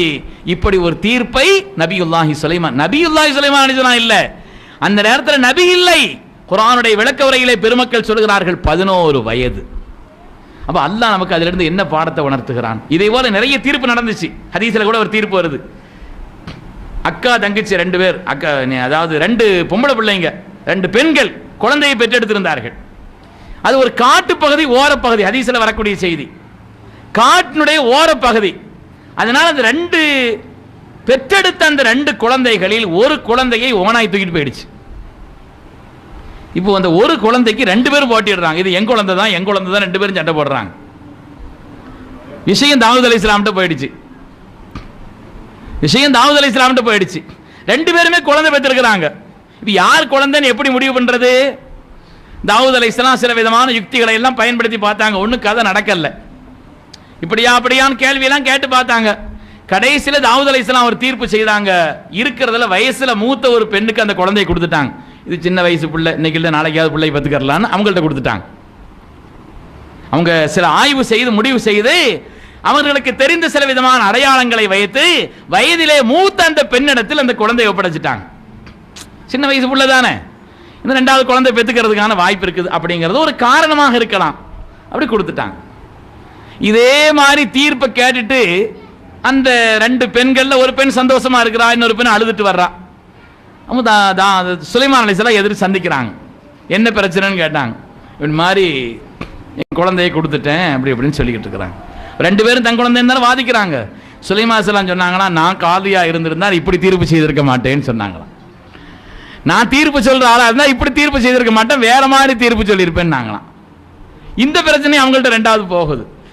போன உடனே தாவூத் அலைஹிஸ்ஸலாம் கூப்பிட்டு, என்னப்பா நீ இப்படி சொல்ற, என்ன தீர்ப்பு செய்திருப்பேன்? நான் செய்கிற காரியத்துக்கு ஒன்றும் சொல்லக்கூடாது, பேசாமல் இருக்கணும். அப்படின்னா நீ சம்மதிச்சா அந்த தீர்ப்பை சொல்றேன்னா சரி ரைட். ஒரு கத்தி எடுத்துட்டு வாங்கினாங்களாம். கத்தி எடுத்துட்டு வாங்க, குழந்தைய நடுவில் கொண்டு வைங்க. கேட்டாங்க யார் குழந்தை? 2 பேரும் என் குழந்தை தாங்கிறாங்க. 2 பேரும் ஒத்து வர்ற மாதிரி தெரியல. அப்போ அதனால இந்த குழந்தைய 2 அறுத்து ஆளுக்கு ஒன்று கையில் கொடுத்துருவோம்னு சொன்னாங்களாம். ஒரு துண்டு இன்னொரு துண்டு, 2 அறுத்து ஆளுக்கு ஒரு துண்டை கொடுத்துருவோம். இப்படி சொன்ன உடனே வயதிலே சின்ன அந்த பெண் துடித்து போனான். தயவு செய்து அந்த குழந்தை என்கிட்ட வேண்டாம், நீங்க அந்த அம்மாட்டை கொடுத்துருங்க அப்படின்னு சொன்னான். இந்த நிலைகளை விளங்கிய சுலைமான் அலைஹிஸ்ஸலாம் அவர்கள் புரிந்து கொண்டார்கள், இது அந்த பிள்ளைக்கு சொந்தமான, அந்த தாய்க்கு சொந்தமான குழந்தை. உடனே அதற்கு பிறகு சில காரியங்களை சுலைமான் அலைஹிஸ்ஸலாம் சொன்ன நேரத்தில் வயதிலே மூத்த அந்த பெண் சுலைமான் அலைஹிஸ்ஸலாம் இடத்தில் மன்னிப்பு கேட்டுவிட்டால், குழந்தையினுடைய ஆசைக்காக நான் அப்படி கேட்டேனே தவிர உண்மையிலே அது என்னுடைய குழந்தை அல்ல என்று இந்த தீர்ப்பு கேட்டு சுலைமான் அலைஹிஸ்ஸலாம் இடத்தில் சொல்லி அந்த பிள்ளையை சிறுவயது பெண்ணிடத்தில் ஒப்படைத்ததாக வரலாறு. இதே மாதிரி குர்ஆனிலும் ஹதீஸிலும் சில வரலாறுகள் நமக்கு ஏன் சொல்லப்பட்டிருக்கிறது என்று சொன்னால், வயதிலே மூத்தவர்கள், தகப்பனார், ஒரு நபி, சாஹிபுல் கிதாப், வேதத்தை உடையவர்கள், இவ்வளவு பெற்றிருந்தவர்களுக்கு மாற்றமான ஒரு கருத்தை பிள்ளை சொல்கிறார். அந்த பிள்ளைகள் சில நேரங்களில் சிறந்த கருத்துக்களை சொல்வார்கள். அவர்களை ஊக்கப்படுத்த வேண்டும், அவர்களை வளர்க்க வேண்டும், அவருடைய அறிவை மெச்ச வேண்டும், அதை பாராட்ட வேண்டும் என்பதைத்தான் குர்ஆன் நமக்கு போதித்து காட்டுகிறது. அருமையான பெருமக்களே, எனவே பிள்ளைகளை வளர்க்கக்கூடிய விஷயத்தில் நாம் அவர்களுக்கு ஊக்கம் கொடுக்கக்கூடிய நிலையில் ஆகியிருக்க வேண்டும் என்பதையும் இந்த அருள்மறை நமக்கு தெளிவாக உணர்த்தி காண்பிக்கிறது. கண்ணியமிக்க பெருமக்களே, எனவே பிள்ளைகளுடைய விஷயத்தில் ஒரு தனி கவனம் நாம எடுக்கணும். அவர்கள் அமானிதங்கள், அவர்கள் ஒரு அமானிதங்கள், அல்லாஹ்வினால் நமக்கு தரப்பட்ட அமானிதங்கள். அவர்களுக்கு உண்டான கடமையை பேணுதலாக நிறைவேற்றுவதிலே தனி கவனமும் ஈடுபாடும் நாம் செய்ய வேண்டும் என்பதை குர்ஆன் ஷரீஃப் நமக்கு சொல்லி காண்பிக்கிறது. ஹபீப் உஸ்தாத் ஒரு சிடி பேசியிருக்கிறாங்க. அதில் ஆரம்பத்திலிருந்து கடைசி வரை சொல்ல வேண்டிய விஷயத்தில் அவங்க சொல்லிட்ட மாதிரி தெரியுது. அதனால இது விஷயத்தில் நீங்கள் ஏதாவது கேட்கணும்னா அந்த சிடியை நீங்கள் போட்டு பார்த்துக்கோங்க. குழந்தைகள் விஷயத்தில் வளர்க்கிறது எப்படி இருக்கணுங்கிறது சம்பந்தமாக. அருமையான பெருமக்களே, முதலாவது குழந்தைகள் பிறக்கிறதுக்கு முன்னாலேயே தாய் வயிற்றில் இருக்கும் பொழுதே அந்த குழந்தைகள் விஷயத்தில் பெற்றோர்கள் ரொம்ப பேணுதலாக இருக்கணும். ஹலாலான உணவை தவிர வேறு எதையும் எப்பவுமே சாப்பிடக்கூடாதுன்னாலும் அந்த நேரத்தில் வேறு உணவு சாப்பிடவே கூடாது. அது பிள்ளைகளை பாதிக்கும். எதிர்வரக்கூடிய அந்த பிள்ளைகளை, வெளிவரக்கூடிய அந்த பிள்ளைகளை அது பாதிக்கும். இமாம் புகாரி ரஹ்மத்துல்லாஹி அலைஹி அவர்கள் இத்தஃபகல் இம்மா அலா அன்ன அஸஹல் குதுபி மஅத கிதாபில்லாஹி ஸஹீஹுல் புகாரி, அல்லாஹ்வுடைய வேதத்திற்கு பின்னால் உலகத்தில் ஆதாரபூர்வமான கிரந்தம் ஸஹீஹுல் புகாரி என்பதை உலகத்தில் வந்த எல்லா இமாம்களும் ஒன்றுபட்ட கருத்திலே சொல்கிறார்கள்.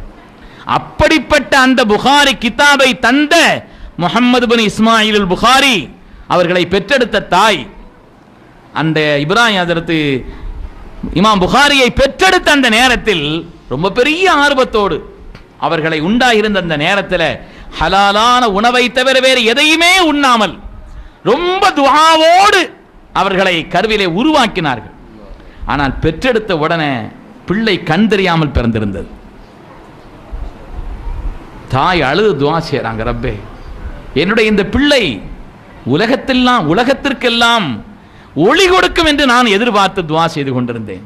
ஆனால் பார்வை கூட இல்லாமல் பிறந்து விட்டதே ரப்பே, எவ்வளவு பேணுதலோடு என்னுடைய பிள்ளையை நான் வளர்த்து வந்தேன் சொல்லி அந்த தாய் துஆ செய்தார், அழுதார். அல்லாமா கஸ்தலானி ரஹ்மத்துல்லாஹி புகாரியினுடைய விரிவுரை கிதாப் அதில் எழுதுகிறார்கள் இந்த நிகழ்ச்சியை. ஹஜ்ரத் சையதுனா இப்ராஹிம் அலைஹிஸ்ஸலாம் கனவுல சொன்னாங்களாம். இப்ராஹிம் அலைஹிஸ்ஸலாத்து வஸ்ஸலாம் கனவிலே தாய்க்கு சொன்னார்கள், உங்களுடைய துஆ, உங்களுடைய கவலையினால் அல்லாஹு தஆலா அந்த பிள்ளைக்கு கண்ணின் ஒளியையும் கல்பின் ஒளியையும் கொடுத்து விட்டான்னு சொன்னாங்க. அதிகாலையில் எழுந்திருச்சு பார்க்கிறாங்க, பிறக்கும் பொழுது கண் குருடாக பிறந்தவர்கள் தான், ஆனால் கண்ணொளி பெற்றவர்களாக அதற்கு பிறகு திகழ்ந்தார்கள் என்பதுதான் வரலாறு. அடிப்படை காரணம் தாயினுடைய துஆ. அந்த பிள்ளைகளை கருவிலே உருவாக்கின்ற அந்த நேரத்திலேயே, பால் கொடுக்கின்ற நேரத்தில் பிஸ்மி சொல்லி ஒழுக்கத்தோடு மறைவாக அமர்ந்து, இப்போ எங்கே பால்லாம் கொடுக்குறாங்க அது வேற விஷயம். பால் கொடுக்கறதுங்கிறது குர்ஆன் சொல்லக்கூடிய போதனை. இன்னைக்கு அது விஷயத்தில் ரொம்ப கவனக்குறை வந்துருச்சு. தன்னுடைய சக்தி இழந்து போயிருமோன்னு நினைக்கிறாங்க. பிள்ளைகள் விஷயத்தில், பால் கொடுக்கிற விஷயத்தில் ரொம்ப கவனக்குறை. அந்த பால் இருக்கிறதே, நிறைவாக பிள்ளைகளுக்கு பால் கொடுக்கப்பட்டு விட்டால் நோய் எதிர்ப்பு சக்தியினுடைய அடிப்படை அது. நீங்க டாக்டர்கள்ட்ட, ஆராய்ச்சியாளர்கள்ட்ட கேட்டு பாருங்க, நோய் எதிர்ப்பு சக்தியினுடைய மூலமே அந்த தாய்ப்பால் தான். பிள்ளைகளுக்கு எப்படிப்பட்ட வியாதியையும் எதிர்த்து நிற்கக்கூடிய வலிமை அந்த பாலில் இருக்குது. ஏன்னா அந்த குழந்தைகளுக்கு தோதுவான, இதமான, மிதமான சூட்டிலே தேவையான பருவத்திற்கு ஏற்ப அதனுடைய கட்டித்தன்மையை அல்லாஹ் தஆலா அதிகரிக்க செய்து அதற்கு தோதுவான உணவை அல்லாஹ் இயல்பிலே ஆக்கி வைத்திருக்கிறான். பெருமக்களே, அதனால ஹஜ்ரத் இமாம் புகாரி ரஹ்மத்துல்லாஹி அலைஹி அவங்களுடைய வரலாற்றிலேயே வருகிறது, ஹஜ்ரத் புகாரி இமாமுடைய தாயார் ஒரு தடவை கூட அந்த பிள்ளைக்கு பிஸ்மி சொல்லாமல் பால் கொடுத்ததில்லை. பிஸ்மி சொல்லாமல் பால் கொடுத்தது. பிள்ளை எவ்வளவு பெரிய உலகத்திற்கே ஒளியாக திகழ்ந்தது என்று பார்க்கிறோம். எனவே பெற்றோர்களுடைய துஆ அது ஆரம்பமாகுவது குழந்தையை உலகத்திலே பெற்றெடுத்ததற்கு பின்னால் மாத்திரமல்ல, கருவாகுவதற்கு முன்னாலேயே அல்லாஹ்ட்ட துஆ செய்யணும். நம்ம குழந்தை இல்லாதவங்க அல்லாஹ்ட்ட யா அல்லாஹ் குழந்தையத்தான் மட்டும் கேட்க கூடாதான், சாலிஹான குழந்தையத்தா. குர்ஆன்ல எங்கேயுமே வெறும் குழந்தையத்தான் கேட்க சொல்லவே இல்லை. சாலிஹான சாலிஹான சாலிஹான, ஏதோ ஒரு அப்படியோ இப்படியோ ஏதோ ஒரு குழந்தையாவது வரட்டும், இப்படி சொன்ன அந்த வாக்கு ஆயிடுச்சுன்னா பிறகு அந்த குழந்தைகளால் நமக்கு சோதனை வந்துடும். அதனால சாலிஹான குழந்தையை, குழந்தை விஷயத்தில் உண்டான வளர்ப்பும் கவனமும் அது உருவாகுவதற்கு முன்னாலேயே ஆரம்பிக்க வேண்டும். உருவானதுக்கு பின்னால பிள்ளைகளுடைய ஒவ்வொரு நடவடிக்கைகளையும் கவனம் செலுத்தணும். அவங்களுடைய ஒவ்வொரு விஷயத்திலையும் அது கவனம் செலுத்துறது கண்ணியமாக, கண்காணிப்பு என்பதும் கண்ணியமாக, சின்ன சின்ன விஷயங்களிலே கூட அவங்களுடைய விஷயங்களில் கவனம் செலுத்திக்கிட்டே இருக்கணும். அதனுடைய விளைவுதான் பிள்ளைகள் சீராக ஆகிறார்கள். அபூ சாலிஹ் ஃபாத்திமா அவருடைய தம்பதிக்கு பிறந்த ஹஜ்ரத் கௌசுல் ஆலம் முஹியுத்தீன் அப்துல் காதிர் ஜெயிலானி எவ்வளவு மகத்துவமான ஒரு குழந்தையாக உலகத்தில் திகழ்ந்தார்கள். அதன் விளைவு என்ன? தாயார் பெற்றோருடைய அந்த உன்னதமான நிலைதான். அவங்களும் அப்படித்தான், ஹலாலான உணவை தவிர, ஹலாலான உணவை தவிர. வரலாற்றில் வருகிறதே, ஆற்றில் மிதந்து வந்த ஒரு மாம்பழம், ஆற்றில் மிதந்து வந்த ஒரு மாம்பழம் ஆற்றில் மிதந்து வந்துச்சுன்னு வைங்க, சில விழுபொருள்கள் சட்டத்தில் லுக்குத்தத்தின் சொல்லி மார்க்கத்தில் கீழே கிடந்த பொருள் விஷயத்தில் தனி சட்டம் இருக்குது. ஆற்றில் ஒரு பொருள் மிதந்து வந்தது என்று சொன்னால் அதை உரியவங்கள்ட்ட தேடி கொடுக்கணும்னு சட்டம் இல்லை. ஏன்னா அது பொது பொருள் ஆயிடுச்சு, எங்க விழுந்துச்சு எங்கன்னு கண்டுபிடிக்க வேண்டியதில்லை. அதை எடுத்து கௌசல்யாதவனுடைய தாய் தகப்பனார் சாப்பிட்டாங்க. சாப்பிட்டதனுடைய விளைவுதான் இது ஹலால் ஆனதா இல்லையான்னு தேடி திருந்தார்கள் பெருமக்கள். இன்னைக்கு ஹலாலான விஷயங்களை பேண்டதுல அவங்களுக்கு இருந்த அந்த பக்தி இன்னைக்கு அப்படி இல்லை நமக்கு. இமாமுல்லாலும் அபூ ஹனீஃபா ரஹ்மத்துல்லாஹி ஒரு ஊருக்கு போனாங்களாம், 15 நாள் சாப்பிடவே இல்லையா, வெறும் தண்ணி மட்டும்தான் குடிச்சாங்களாம். இங்க எனக்கு பார்த்ததுல ஹலாலா இருக்கிறது தண்ணி மட்டும்தான் இருக்குதுன்னாங்களாம். பிள்ளைகளுடைய விஷயத்தில் உருவாகுவதற்கு முன்னாலேயே நாம் அதில் கவனம் செலுத்தணும். ஹலாலான உணவை அதை உண்பதிலேயும் அந்த பிள்ளைகளுக்காக துஆ செய்வதிலேயும் நமக்கு கவனம் இருக்கணும் பெருமக்களே. அதுதான் அந்த பிள்ளைகளுடைய எதிர்காலத்தை பிரகாசமானதாக ஆக்கி வைக்கும். நான் கூட வேற இடத்துல பயான் செய்யும் பொழுது சொன்னேன், கௌசுல் ஆலம் முஹியுத்தீன் அப்துல் காதிர் ஜெயிலானி அவங்க உருவாகி வளர்ந்ததற்கான காரணம் பெற்றோர்களுடைய அந்த கவனிப்பு, கண்காணிப்பு.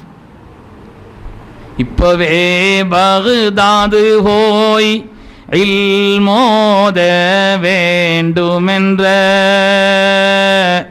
செல்ல மகன் சொல் கேட்டு சிரித்த மொழி அன்னை சொன்னார். 40 பொற்காசுகள் நல்ல மகன் கை கொடுத்து தலை போகும் வேளையிலும் மகனே பொய் ஆகாதென்றார். அப்படி சொல்லி அனுப்புனாங்க கௌசுல் ஆலம். பெருமக்களே, விளைவுகள் ஏற்பட்டதா இல்லையா? எவ்வளவு பெரிய விளைவுகள் உண்டானது. ஒரு பெரிய கொள்ளை கூட்டத்தையே மாற்றி விட்டார்கள். அவங்களை எல்லோரையும் முஸ்லிம்களாக ஆக்கி விட்டார்கள். மாத்திரமல்ல, அவங்களை எல்லாம் வலிமார்களா மாத்தினாங்களாம். என்ன இருந்த நேர்மை, ஹலாலான உணவு, சொல்லில் செயலில் நடைமுறைகளில் இருந்த நேர்மை, அது உண்டாக்கக்கூடிய விளைவுங்கிறது அவ்வளவு மகத்தான விளைவுகளை உண்டாக்கி. அதனால பிள்ளைகள் விஷயத்தில் உண்டான கடமை என்பது ஆரம்பிப்பது அங்கிருந்தே. அதனாலதான் அல்லாஹ் குர்ஆன் ஷரீஃபில் ஒரு ஆயத்தை சொல்றான், உங்களுடைய பிள்ளைகள் விஷயத்தில் உங்களுக்கு பயமா இருக்குதா? எதிர்காலத்தில் அவங்க நல்லபடியா இருக்கணும்னு ஆசைப்படுறீங்களா? சோதனையான இந்த உலகத்தில் நம்முடைய பிள்ளைகள் எப்படி எதிர்நீச்சல் போட்டு வரப்போகிறார்களோ என்று உங்களுடைய பிள்ளைகள் விஷயத்தில் பயந்தால், பயப்படுறோமா இல்லையா? இன்னைக்கு பயப்படுறோமா இல்லையாங்க? நாம ஒரு முறையில் அவங்களை திட்டமிட்டு கொஞ்சம் வளர்த்தாலும் கூட, நம்முடைய கண்காணிப்பில் பார்வையில் அப்படி இப்படி இருந்தாலும் கூட, சோதனையான இந்த உலகத்தில் இதிலேயே மாட்டிக்கிற கூடாது, அப்படி ஆயிடக்கூடாதுன்னு சொல்லி பிள்ளைகள் விஷயத்தை நீங்கள் பயந்தால் நீங்க என்ன செய்யணும்னு அல்லாஹ் நமக்கு சொல்றான். அதை செய்துருவோமா? அல்லாஹ் சொல்றான், அந்த பிள்ளைகள் விஷயத்தில் பயந்தால் பிள்ளைகளை தூக்கி அடிக்கணுங்கிறது அல்லாஹ் சொல்லல. அல்லாஹ் சொல்றான், நீங்க ஒழுக்கமா இருங்கிறான். அல்லாஹ் சொல்ற வார்த்தை என்ன தெரியுமா? நீங்க ஒழுக்கமா இருங்க, நீங்க அல்லாஹ் பயப்படுங்க, நீங்க நேர்மையாக இருங்கள், நீங்கள் ஹலாலா சம்பாதியுங்கள், உங்களுடைய ஒவ்வொரு விஷயத்திலையும் நீங்கள் நேர்மையை கடைபிடியுங்கள். அல்லாஹ் உங்களுடைய பிள்ளைகளின் பொறுப்பை அவன் ஏற்றுக்கொள்வான். பிள்ளைகளுடைய எதிர்காலத்தை, அவர்களுடைய ஒழுக்கத்தை, அவர்கள் மேம்பட வேண்டும் என்ற விருப்பமும் ஆசையும் உங்களுடைய கல்விலே அடித்தளமாக இருந்தது என்று சொன்னால், செய்ய வேண்டிய காரியம் நீங்க ஒழுக்கமா இருங்கன்னு சொன்னான். இந்த உலகத்தில் நாம செய்த எந்த நன்மையான காரியத்திற்கும் ஒரு விளைவு கிடைத்தே தீருங்க. இன்னைக்கு ஒரு நல்ல காரியத்தை செய்யறோம், அதுக்கு பலாபலன் அல்லாஹ் தராம விடவே மாட்டான். இன்னைக்கு ஒரு கெட்ட காரியத்தை செய்யறோம், அதுக்கு பலன் அல்லாஹ் தராம விடவே மாட்டான். நாம நினைக்கிறோம், எத்தனையோ பேர் அவன் என்னென்ன அநியாயம் பண்றான், சருத்து நல்லபடியா தானே இருக்கிறான், உஸ்தாத் என்னென்ன அநியாயம் பண்றான் அவன், ஆனா நல்லபடியா இருக்கான். நான் அல்லா அல்லா அல்லான்னு சொல்லிட்டு தான் இருக்கிறேன், நான் எவ்வளோ தொழுகிறேன், எவ்வளோ ருக்கு செய்கிறேன், சுஜூத் செய்கிறேன், எவ்வளோ துவாக்களை செய்கிறேன், எனக்கு தானே சோதனை வருது. பெருமக்களே, ஒரு சின்ன துவாவை கூட அல்லாஹ் வீணாக்க மாட்டான். ஒரு அறமான நல்ல காரியம் கூட நிச்சயமாக நஷ்டப்படவே செய்யாது. ஆனா நாம மனிதர்களுடைய வாழ்க்கையில 3 பருவம் இருக்குது. 3 பருவம் இருக்குதுங்க. அதாவது முதல் பருவம் எப்படின்னு சொன்னா, உழைப்பு கடுமையா இருக்கணும், சிரமங்கள் கடுமையா இருக்கும், பலன்கள் கம்மியா இருக்கும். இன்னைக்கு வாழ்க்கையில யார் ரொம்ப உயர்ந்திருக்கிறாங்களோ, பொருளாதாரத்திலேயோ மற்ற உயர்நிலைகள்லையோ யார் உயர்ந்திருக்கிறாங்களோ, அவங்க சின்ன வயசுல என்ன கஷ்டப்பட்டாங்கன்னு கேட்டுப்பாரு. கஷ்டப்பட்டு தானே இருக்கிறாங்க. உஸ்தாத் நாங்கள் 20 வெள்ளி 20 ரியாலுக்கு 20 வெள்ளிக்காக நாங்கள் அவ்வளோ கஷ்டப்பட்டோம், ஆரம்ப காலத்தில் நாங்கள் அப்படி சிரமப்பட்டோம், இப்படி சிரமப்பட்டோம், அங்கே வந்த நேரத்தில் நான் அப்படி செய்தேன், அந்த வேலையை பார்த்தேன், 12 மணி நேரம் வேலை பார்த்தேன், 14 மணி நேரம் வேலை பார்த்தேன்னு சொல்கிறவங்க எவ்வளோ பேர் இருக்கிறாங்க. அப்போ ஒரு முதல் கட்டம் எப்படின்னு சொன்னால், வாழ்க்கை அல்லாஹ் எப்படி அமைச்சிருக்கிறான், அந்த கட்டத்தில் அதிகமாக சிரமப்பட வேண்டும், பலன்கள் கம்மியாக இருக்கும். அதுக்கு அடுத்த 2வது கட்டம் என்னன்னு சொன்னால், சிரமமும் பலனும் கரெக்டாக இருக்கும். 3வது கட்டம் இருக்கும், சிரமப்பட வேண்டியதில்லை, பலன்கள் வந்துகிட்டே இருக்கும், கையெழுத்து மட்டும்தான் போடணும். ஆனா அந்த 3வது கட்டம் எப்போ வரும்னு சொன்னா, இந்த 2 கட்டத்தையும் தாண்டினா தான். இப்ப நம்ம பிள்ளைகளுக்கு என்னன்னா, அந்த 3வது கட்டம் முதல்ல வந்துடும் நினைக்கிறாங்க. இந்த 2 கட்டத்தையும் கடக்காம 3வது கட்டம் இப்பமே வந்துடும், கையெழுத்து மட்டும் போட்டுக்கிட்டே இருக்கணும், என்ன செய்யணும், வந்துகிட்டே இருக்கணும். இந்த கட்டங்களை கடக்க கூடாது என்று எண்ணுகிறார்கள். பெருமக்களை அல்லாஹ் அப்படி விதியை வைக்கல. நாம செய்யற எந்த ஒரு சிரமம், எந்த ஒரு கஷ்டம், எந்த ஒரு முயற்சி, எந்த ஒரு துஆ, எந்த ஒரு வார்த்தை, ஒரு சுப்ஹானல்லாஹ் சொன்னீங்க, ஒரு சுப்ஹானல்லாஹ், அல்லாஹ் அதனுடைய பலனை நிச்சயமாக தராமல் விடவே மாட்டான். வாழ்க்கையில் ஒருவன் அநியாயம் செய்து வாழ்ந்து கொண்டே இருக்கிறான், நம் கண் முன்னால் பார்க்கிறோம், அவனை பார்த்தா அநியாயம் செய்யறான், ஆனா நல்லபடியா இருக்கிற மாதிரி தெரியுது, நிச்சயமாக நாம் ஏமாந்து போவோம். பெருமக்கள் அதை நினைத்தா செய்கின்ற எந்த காரியமானாலும் சரி, அதனுடைய பலனை அல்லாஹ் திரும்ப கொடுத்துருவான். அல்லாஹு தஆலா நிச்சயமாக திரும்ப கொடுத்தே தீருவான். திரும்ப கொடுப்பதில் நடைமுறையில் வித்தியாசம் இருக்குது. சில பேருக்கு அல்லாஹ் உடனே கொடுத்துருவான், சில பேருக்கு அல்லாஹ் கொஞ்சம் தாமதிச்சு கொடுப்பான், சில பேருக்கு மரண நேரத்தில் கொடுப்பான், சிலருக்கு மரணத்திற்கு பின்னால் பிள்ளைகளுக்கு ஆக்கி விடுவான். அல்லாஹ் பாதுகாக்க வேண்டும். அதனால நாம செய்யற ஒரு காரியம், ஒமன் யாமல் ஃபமன் யாமல் மிஸ்கால தர்ரத்தின் ஷர்ரன் யரா, ஒரு சின்ன ஷர்ரா இருந்தாலும் சரி, அதனுடைய பலனை இந்த உலகத்தில் இந்த உம்மத் காணாமல் அது நிச்சயமாக இருக்காது. ஒரு சின்ன கயிறு நீங்க நினைக்கிறீங்க, அதனுடைய பலனையும் நிச்சயமாக கண்டே தீருவார். காண்பது எப்படி? ஒன்று நேரடியாக நமக்கு உடனே நடக்கும், உடனே நடக்கிறது ஒரு வகை ரஹ்மத் தான். சில நேரங்களில் அதனுடைய விளைவு எப்படி நடக்கும்னு சொன்னா, கொஞ்சம் காலகட்டம் நாம் அதெல்லாம் மறந்திருப்போம், அப்ப அல்லாஹ் பிடிப்பான். சனஸ்தத்ரிஜுஹும் மின் ஹைஸு லா யஅலமூன், அவர்கள் அறியாத விதத்தில் நாம் சுண்டி இருப்போம். அவன் பாவம்னு அந்த நேரத்தில் சரி ஆரம்ப நேரங்கள்லாம் மனசு உறுத்திக்கிட்டே இருக்கும். ஆஹா பாவம், இது பாவம், இது பாவம், செய்யக்கூடாது. அதை செய்து செய்து செய்து செய்து பழக்கப்பட்டதுக்கு பின்னால் ஆமாம் இப்போ செய்யாமல் எப்போ செய்கிறது, இப்போ ஜாலியாக இருக்கணும், பின்னால் அப்புறம் தௌபா செய்துக்கரலான்னு ஒரு துணிச்சல் வரும். இந்த பாவத்தினுடைய கடுமையை, இதனுடைய ஆபத்தை, இதனுடைய உறுத்துதலை எல்லாம் மறந்து இதிலே ஒன்றித்து போய் இருப்பானே, இந்த பாவத்திலேயே அல்லாஹ் தஆலா ஈடுபட செய்து சனஸ்தத்ரிஜுஹும் மின் ஹைஸு லா யஅலமூன், அவர்களே விளங்காத நேரத்தில், அவர்களே அறியாத நேரத்தில், ஏன் இந்த சோதனை புரியாத நேரத்தில் நாம் அவர்களை சுண்டி இழுத்து விடுவோம்னு அல்லாஹ் சொல்றார். அதனால வாழ்க்கையில் செய்த எந்த நன்மையான காரியமாக இருந்தாலும் சரி, எந்த தீமையான காரியமாக இருந்தாலும் சரி, அதனுடைய பலாபலன் நம்முடைய வாழ்க்கையில் வந்தே தீரும். பெருமக்களே, நாம் அல்லாஹ்ட்ட தௌபா செய்துக்கிட்டே இருக்கணும். குறிப்பாக நம்முடைய மக்களின் விஷயத்தில் நாம் செய்த காரியங்களுடைய பாதிப்பு நம்முடைய மக்கள் விஷயத்தில் இருக்கும் என்று குர்ஆன் எச்சரிக்கிறது. அப்போ நம்ம பிள்ளைங்கள்லாம் நல்லபடியாக இருக்கணும், அவங்களுடைய எதிர்காலம் சிறப்பாக இருக்கணும், அவர்கள் அப்படி இருக்கணும் இப்படி இருக்கணும் ஆசைப்படுறோமா இல்லையா? அப்படி ஆசைப்பட்டால் நாம் செய்ய வேண்டிய காரியம் என்ன? குர்ஆன் சொல்கிறது, நாம ஒழுக்கமாக இருக்கணும், நாம நியாயமாக இருக்கணும், நாம் அல்லாஹ் பயப்படணும், நாம் மற்றவர்களிடத்தில் நீதமாக பொது கண்ணோட்டத்தில் நடக்கக்கூடிய அந்த உயர்ந்த பண்பை நம்மிடத்தில் உண்டாக்கி கொள்ள வேண்டும். நமது உயிரின மேலான கண்மணி நாயகம் ஸல்லல்லாஹு அலைஹி வஸல்லம் வாழ்க்கையில் நடந்த பிரபலமான ஒரு நிகழ்வு தான். அவங்க மதீனாவுக்கு போகிறாங்க. ஸல்லல்லாஹு அலைஹி வஸல்லம் மதீனாவுக்கு போகிறாங்க. மதீனாவுக்கு போனால் இன்ஷா அல்லாஹ் மதீனாவை பற்றி நாளைக்கு சொல்கிறோம் இல்லையா? அதில் சொல்லுவோம். நாளைக்கு தான் வியாழக்கிழமையா கவிதார் பள்ளியில் மதீனாவுக்கு போகிறாங்க, வரவேற்கிறாங்க. மதீனாவுக்கு போய் வரவேற்கிறார்களே, அந்த வரவேற்கும் பொழுது ஸல்லல்லாஹு அலைஹி வஸல்லம் அவர்கள் குதிரையிலிருந்து, அந்த ஒட்டகத்திலிருந்து கீழே இறங்கிட்டாங்க. அந்த ஒட்டகத்தை அனுப்புங்க, அது எங்கே போய் அங்கே எங்கே போய் படுக்குது, நான் அந்த வீட்டில் தங்குவேன்னு சொன்னாங்க. இது ஹதீஸில் வருது.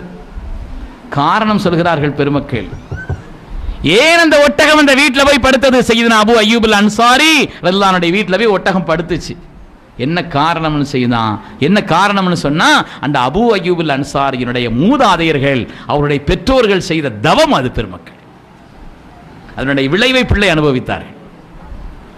என்ன காரணம் சொன்னா, 700 வருடத்திற்கு முன்னால், சரதாசலம் மதீனாவிற்கு வருவதற்கு 700 வருடத்திற்கு முன்னால் துப்பா என்ற மன்னர், துப்பா என்று ஒரு மன்னர் மதீனாவிற்கு வருகிறார். அந்த மக்களை எல்லாம் தன் வசப்படுத்த முயற்சிக்கிறார், அவர்களை தன் வசத்தில் ஆழ்த்த முயற்சிக்கிறார், ஆட்சியை பிடிக்க நினைக்கிறார். அந்த மதீனாவுடைய மக்கள் சீதேவிகள் தன்னுடைய நாட்டை பாதுகாப்பதற்காக போராடினாங்க. ஆனால் இரவு நேரத்தில் அந்த படைகள் தங்கியிருந்தா இவங்க போய் அவங்களுக்கு சாப்பாடுலாம் கொடுப்பாங்களாம். தங்களுடைய நாட்டை பிடிக்க வந்தவர்கள் கொள்ளையர்கள், அவங்களுக்கு இவங்க போய் ஏதாவது என்ன செய்வாங்களாம். வித்தியாசமான மக்களாக இருக்கிறாங்களே, ஆச்சரியப்பட்டாங்க. பெருமக்களே, கடைசியில் நடந்த வரலாறு என்னன்னா, ஒரு 400 உலமாக்கள் அந்த ஊரில் தங்கியிருந்தாங்க. அந்த உலமாக்கள் அந்த மன்னரை போய் சந்திக்கிறாங்க. மாதிரி இந்த நாட்டை பிடிக்கிறதுக்கு நீங்கள் முயற்சிக்கிறீங்க, அல்லாஹ் தஆலா இதை மலக்குகளை கொண்டு பாதுகாத்து வைத்திருக்கிறான். அதனால நாங்கள் எல்லாரும் வேற வேற இடங்கள்ல இருக்கிறவங்க, பாரசீகத்தில் அங்கங்க இருந்தெல்லாம் நாங்கள் இங்கே வந்து இருக்கிறோம். என்ன காரணம்னு சொன்னால், இறுதி நபியினுடைய ஹிஜ்ரத்தின் பூமி இது, அவங்கள எதிர்பார்த்து நாங்கள் வந்து இருக்கிறோம். அதனால் இந்த பூமியை நீங்கள் வரம்பு மீறக்கூடாது அப்படின்லாம் சொன்ன உடனே அப்போ தான் அவர் முன் வேதங்களை படிக்கிறார். இன்னைக்கு விஞ்ஞானிகள் சொன்னால் ஏற்றுக்கிறாங்க இல்லையா? விஞ்ஞானிகள் ஏதாவது சொன்னால் அன்னைக்கு உலகம் ஏற்றுக்கிறதா இல்லையா? அன்றைய காலகட்டத்தில் முன் வேதத்தை படித்தவர்கள் சொன்னால் உடனே ஏற்றுக்குருவாங்க. அப்படி ஒரு பழக்கமும் இருந்தது. அதனால் அதை சொன்ன உடனே அந்த துப்பா என்ற மன்னர் ஆய்வு செய்து பார்க்கிறார், முன் வேதங்களை தேடுகிறார், அதை தெரிந்தவர்களை அழைத்து விசாரிக்கிறார். அந்த உலமாக்களுடைய சொல்லை எல்லாம் கேட்டதற்கு பின்னாலே அவருக்கு புரிஞ்சிருச்சு, அப்படி ஒரு நபி வரப்போறாங்க, அந்த காலகட்டம் வந்து விட்டது என்று விளங்கி அந்த நபியை கொண்டு ஈமான் கொண்டு விட்டார். ஒரு கவிதை எழுதினாராம், ஷஹித்து அலா அஹ்மத அன்னஹு ரசூலும் மினல்லாஹி பாரின் நஸம் ஃபல உமத் உம்ரி இலா உம்ரிஹி லகுன்து வஸீரன் லஹு வப்னஅம். ஷஹித்து அலா அஹ்மத, ஹஜ்ரத் முஹம்மது ஸல்லல்லாஹு அலைஹி வஸல்லம் அவர்கள் ரசூலும் மினல்லாஹி பாரின் நஸம், படைப்பினங்களின் இரட்சகனான அல்லாஹ்வின் தூதர் என்று நான் சாட்சி சொல்கிறேன். என்னுடைய வாழ்நாள் அவருடைய வாழ்நாள் வரை நீண்டிருக்குமானால் அவர்களின் சேவகனாக ஊழியனாகவே என் வாழ்க்கையை நான் கழித்து விட்டு போய்விடுவேன் சொல்லி அப்படி ஒரு கவிதை எழுதி அவங்க வந்தால் தங்குவதற்காக ஒரு வீட்டை கட்டினாராம். அவங்க வந்தால் தங்கிறதுக்காக ஒரு வீட்டை கட்டினார் 700 வருஷத்திற்கு முன்னாலே.